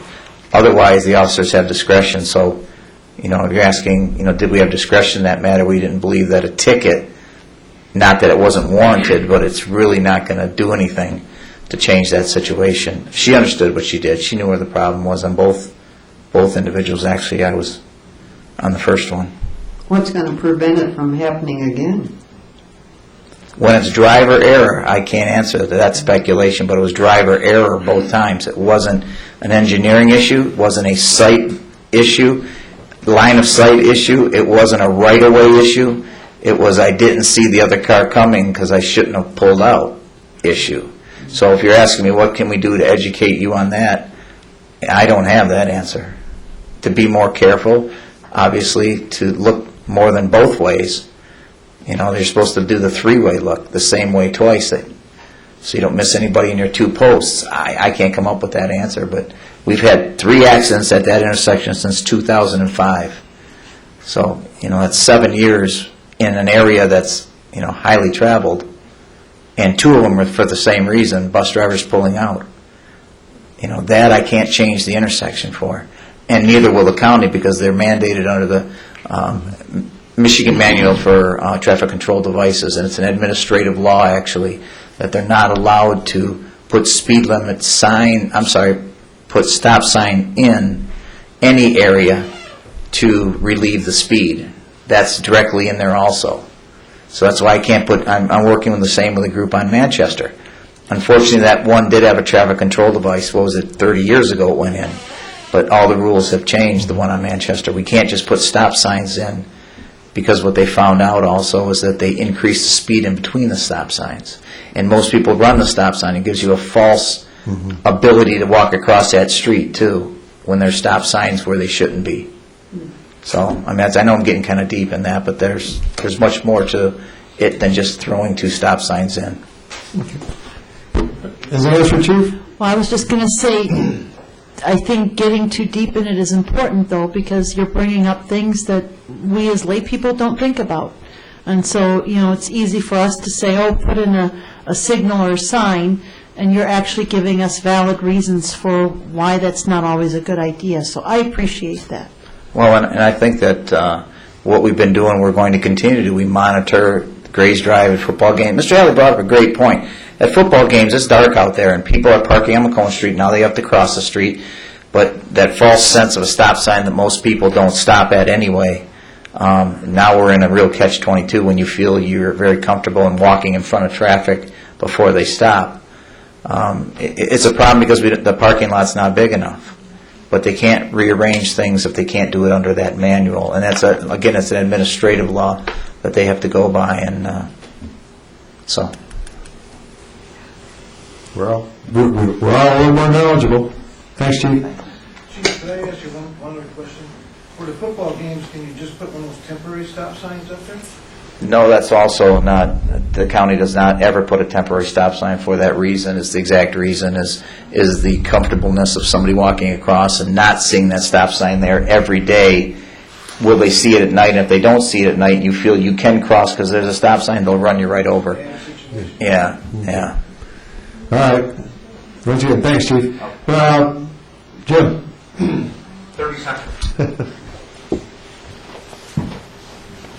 Jim Nelson, the Real Road. Maybe checking with the school district to see if there's a report put in the personnel file of a person that does cause an accident as a bus driver, even though there's not a ticket issued.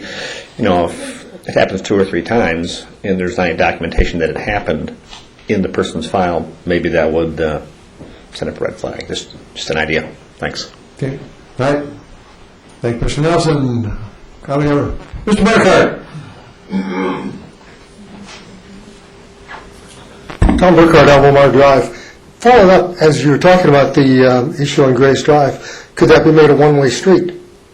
I only offer that as a question. The other thing is the chief was telling me that he had an answer to my questions about the traffic light on Parkway, and so I'd ask him to share it with everybody else because it was a good answer.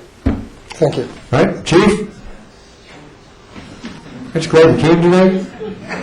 Yeah, sorry about how I'm dressed. I come from coaching all the time on Monday, so But anyway, Mr. Burkhardt last meeting asked about the actuated light there on Parkway. And what we did is the gentleman who is now, I was speaking to him on Mr. Hatley's issue first, and then when Mr. Burkhardt brought that up, he was the project manager of that light that went in. His name's Phil McGuire. So I was able to talk to him actually on both issues. And he told me that when we went down there, he opened up the sensor area, and it's a computer area, and there's a eye that goes actually on the pavement. It's as if you look through a camera, and there's that little square where you're shooting. That's where the cars have to pull into for the light to begin its sequence. So he changed that around a little bit. He made sure that the camera itself, when you go underneath its eye or its beam that they actually shoot onto the ground, he moved that just a little bit. I'm not sure if that is going to help things. I don't know if that's was the issue, but we were having a problem with cars, especially from Chicory side coming on too. And when cars from West River Ramp hit the light first, then somebody from Chicory came. For some reason, Chicory's light was turning green, which it shouldn't. It should actuate and start the cycling on West Rivers. So we've been watching it. Actually, we sent Al Delaquette as our traffic sergeant. I sent him down there for 1 hour to document anything that he saw in the different types of rotations that came up to that. It appears to be working, but that's what happened last time. I don't know the fundamental workings within this light. All I know it's an actuated light. It cycles when people are there. It runs free, straight green when no one is there coming up, and that's the way it's supposed to be to save time, save aggravation and trouble. I'm hoping that this will take care of it. Again, I can't tell you if that was the exact issue, but we're still working on it, and we're still watching that light too. But we do get complaints now and then, and unfortunately when the snow is coming, sometimes the snow, we found that when the snow gets on that beam, it changes it somehow, and it doesn't catch the car coming up.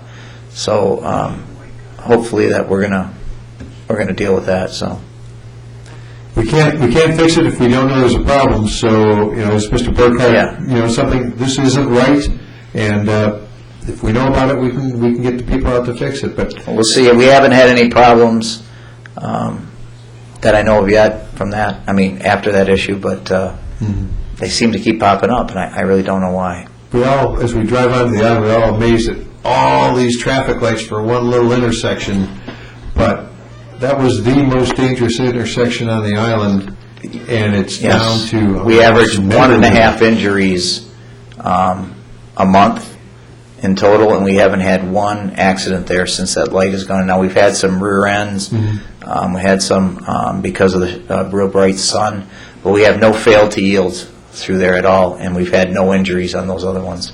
So, and it's been how many years it's been now. But it works. It works. And when it works correctly. It really does the job. So. Okay. Thanks, Chief. Other comments? Going once? Mr. Zalasko.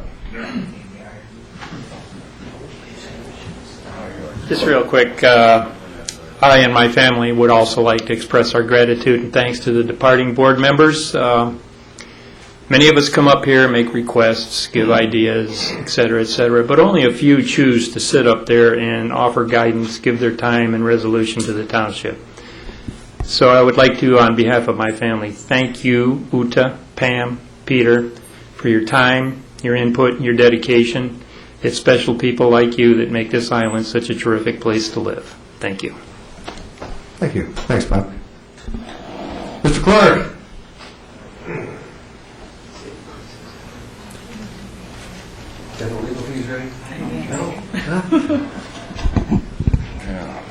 Let's go to legal piece.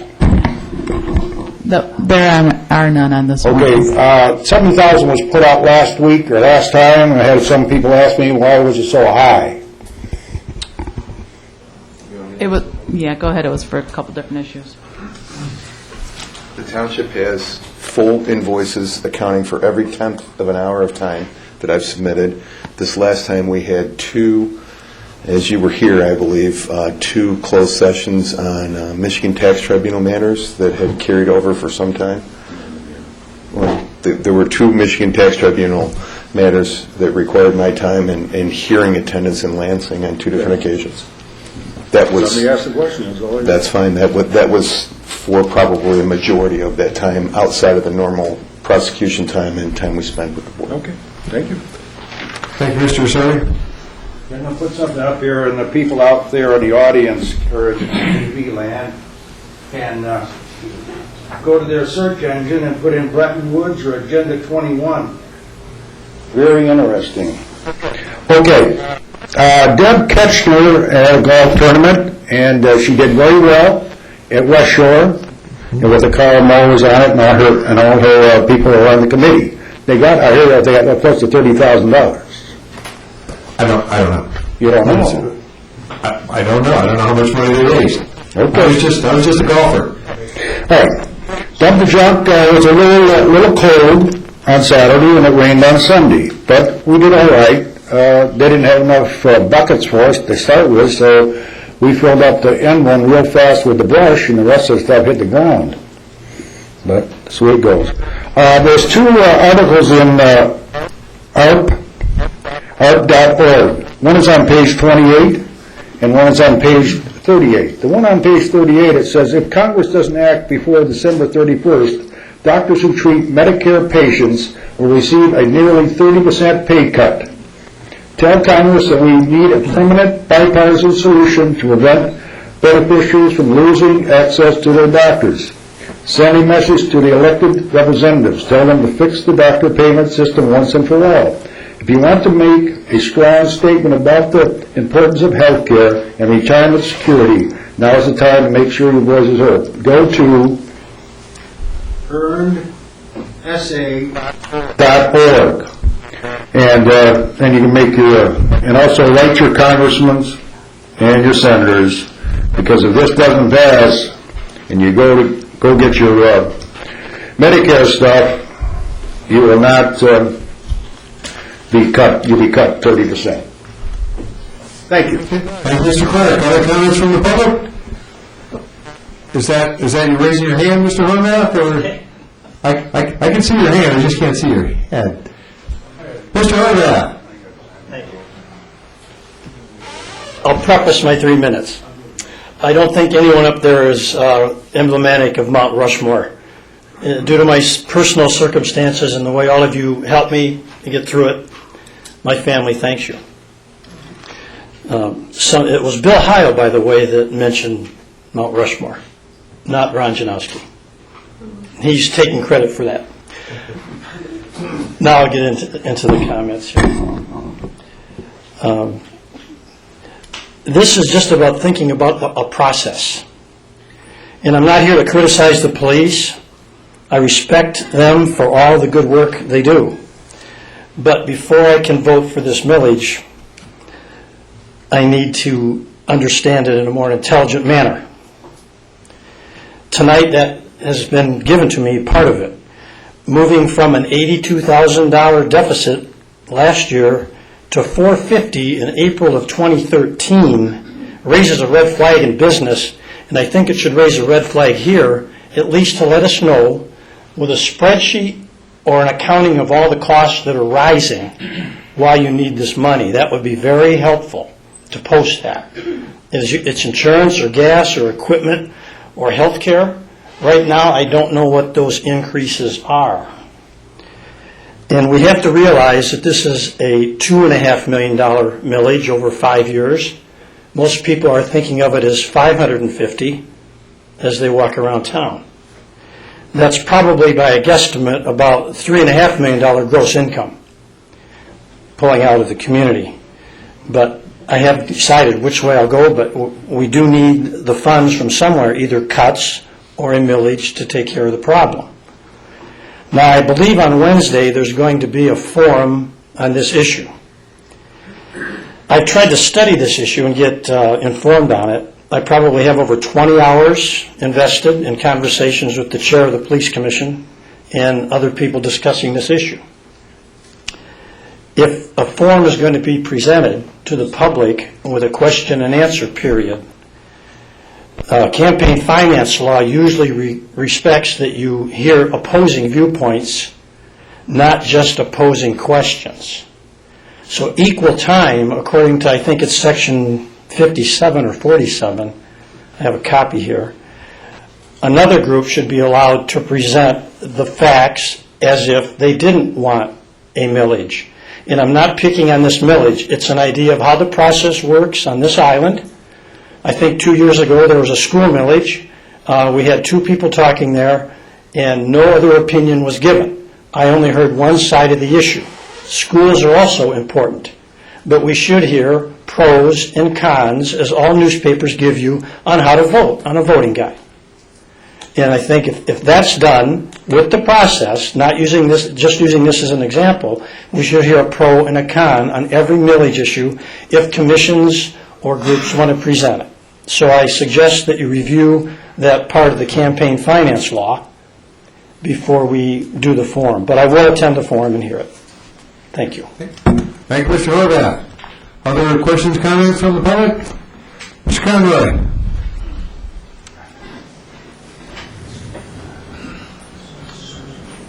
John Conroy, 20742 ACL Jackson.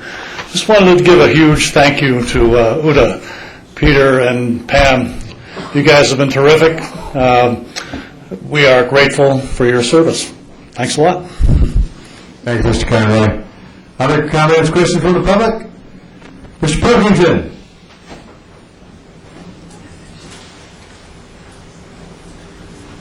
Good evening, Craig Pilkington, South Point. Echoing some of what Ernie had, and it's actually, I think, about $2.75 million, and I'm not taking exception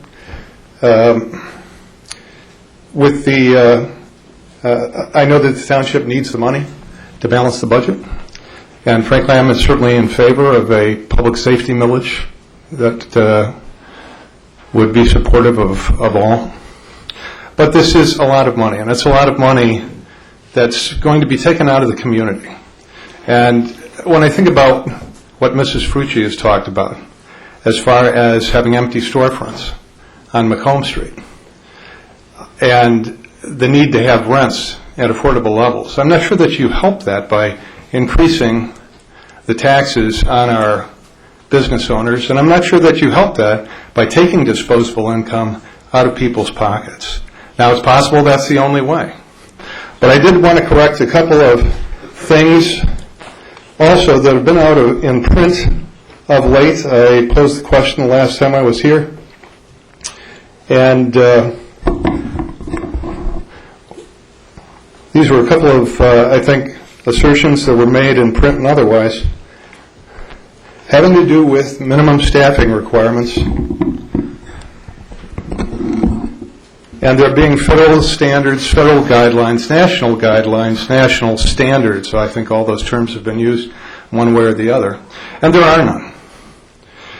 There are no national standards. There are statistics that go over all departments throughout the entire country within certain population ranges. But there is nothing under a federal guideline or a demand that stipulates certain levels of staffing. The way that some of this is being posed is that we don't really have a choice because we're in a non-compliant state currently, because we have fewer than what we're supposed to have. That's incorrect. As a matter of fact, and this is from the International Association of Chiefs of Police, and they go over the same information as far as staffing levels, but here's what it says about ratio data and agency staffing. It says ratios such as officers per thousand population are totally inappropriate as a basis for staffing decisions. Accordingly, they have no place in the IACP methodology. Defining patrol staffing allocation and deployment requirements is a complex endeavor which requires consideration of an extensive series of factors and a sizable body of reliable current data. And that's because all jurisdictions are very, very different. To further echo that, and I think we're all familiar with the ICMA, the International City County Management Association, I put the question to them and to their Center for Public Safety Management, a fellow named Leonard Matarese, who happens to be the director. And he says, he responded in an email, I'm responding to your inquiry, do federal standards or guidelines exist that address minimum staffing levels in municipal public safety or police departments? The answer, simply put, is no. There are no such standards or guidelines. Staffing levels can only be appropriately determined by a proper analysis of workload, which of course varies from community to community. And he goes on further. The suggestion is that a workload analysis is done. This costs $30,000 to $50,000. There are people out there that do it. $30,000 to $50,000 is certainly a heck of a lot less than $2.75 million over a 5-year period being taken out of people's pockets. Now, that's one clarification on what is put out there. So there is no national standard. The second one, and I happen to go over the call reports that have been suggested, that there are minimum of 1,900 calls each month. Now, I went over the calls for service reports, annual reports out of the Township Police Department in 2009, 2010, 10, 11, and 11, 12, and they reflect significantly lesser call volumes than 1,900 per month. 1,900 per month would extrapolate to just under 23,000, and our call volumes in 2009, 2010 were 17,100, 18,900, 17,800. And that is an exaggeration of the call volumes by between 20 and 33%, which is a significant amount. The last thing is that the way it has been posed is that somehow we're going to lose our police service and our public safety. It's going to be put at risk if this millage does not pass. Now, I went through a primary listening to every candidate talk and swear up and down that they were going to protect every aspect of public safety and that nothing was going to be cut. And although a plan has been alluded to, I'm not aware of any plan or any facet of a plan that has been fleshed out and incorporates a reduction in our public safety services. This does not go for or against the millage. I understand the township needs the money. But I think the people need to be informed. They need to understand that they have an absolute and real choice in this matter, and that nothing is for free, and that what goes out of one pocket or goes into one pocket is going to be taken out of another. And when I think about the impact on Macomb Street, the impact on all of our nonprofit organizations and what they rely upon, everybody needs to be aware and consider that. Thank you. Okay. Thank you, Mr. Pilkington. Questions, comments from the public? With none offered, Madam Clerk? Yeah, I just have a quick question. Essentially, I'm seeing a pattern here, and it disturbs me, and maybe it's my last little upset, which is probably good. But it seems like there's a set group of people who have been coming up to the podium this evening, casting all kinds of hints and aspersions against the police millage, and they all seem to be coming from your circle of friends. And I would really hate to think that this is a way of sending a message to the community about voting on a certain millage. I think the fact that right now the police chief's comments at another meeting without notes are being challenged a second time at the public podium without a chance to really defend or be defended is also irksome. And I just could not let it go without saying that.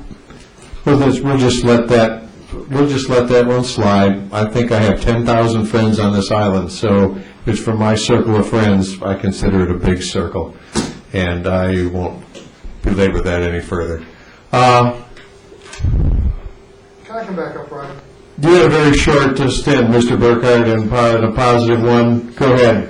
You can tee off on me, too. Well, no, it's not a tee off on you, because I disagree with Uda. And I disagree in this way. Uda, you asked me when Tom was put on the board, where have I been, and I told you I was watching at home. I disagree with you that there's a responsiveness. And whether these are Brian's friends or somebody else, what bothers me is what I've seen over the years is too many times this board doesn't show respect to people who say something else, and they don't answer the questions. Most of the boards I have found are belittling, and I quit coming up here and speaking because of that. I bring up a point, and the reaction I get is either belittling or in a way that I think is negative because I don't agree with you. And when I say you, I mean the entire board. And so I disagree with you and these folks. Whether they're Brian's friends or my friends or your friends, they have a right to come up here and speak their piece. And that's all they did. And what you did is the thing that I'm complaining about. You belittled them because you didn't agree with them. Thank you. Okay, thank you, Mr. Burkhardt. Mr. Frucci.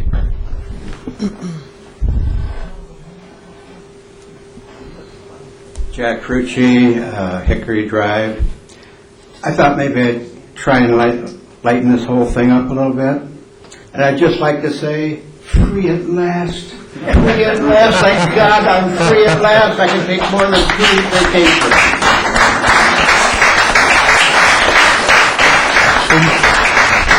Jack, Pam, enjoy your time together. With that, I'll entertain a motion to adjourn. So moved by Treasurer Van Ross, seconded by Trustee Kantz. Those in favor signify by saying aye. Aye. Opposed, none offered. I'll call the meeting adjourned at 10:29. Have a nice, safe evening, everyone. Remember, Halloween's coming, and daylight's Eastern Standard Time is coming.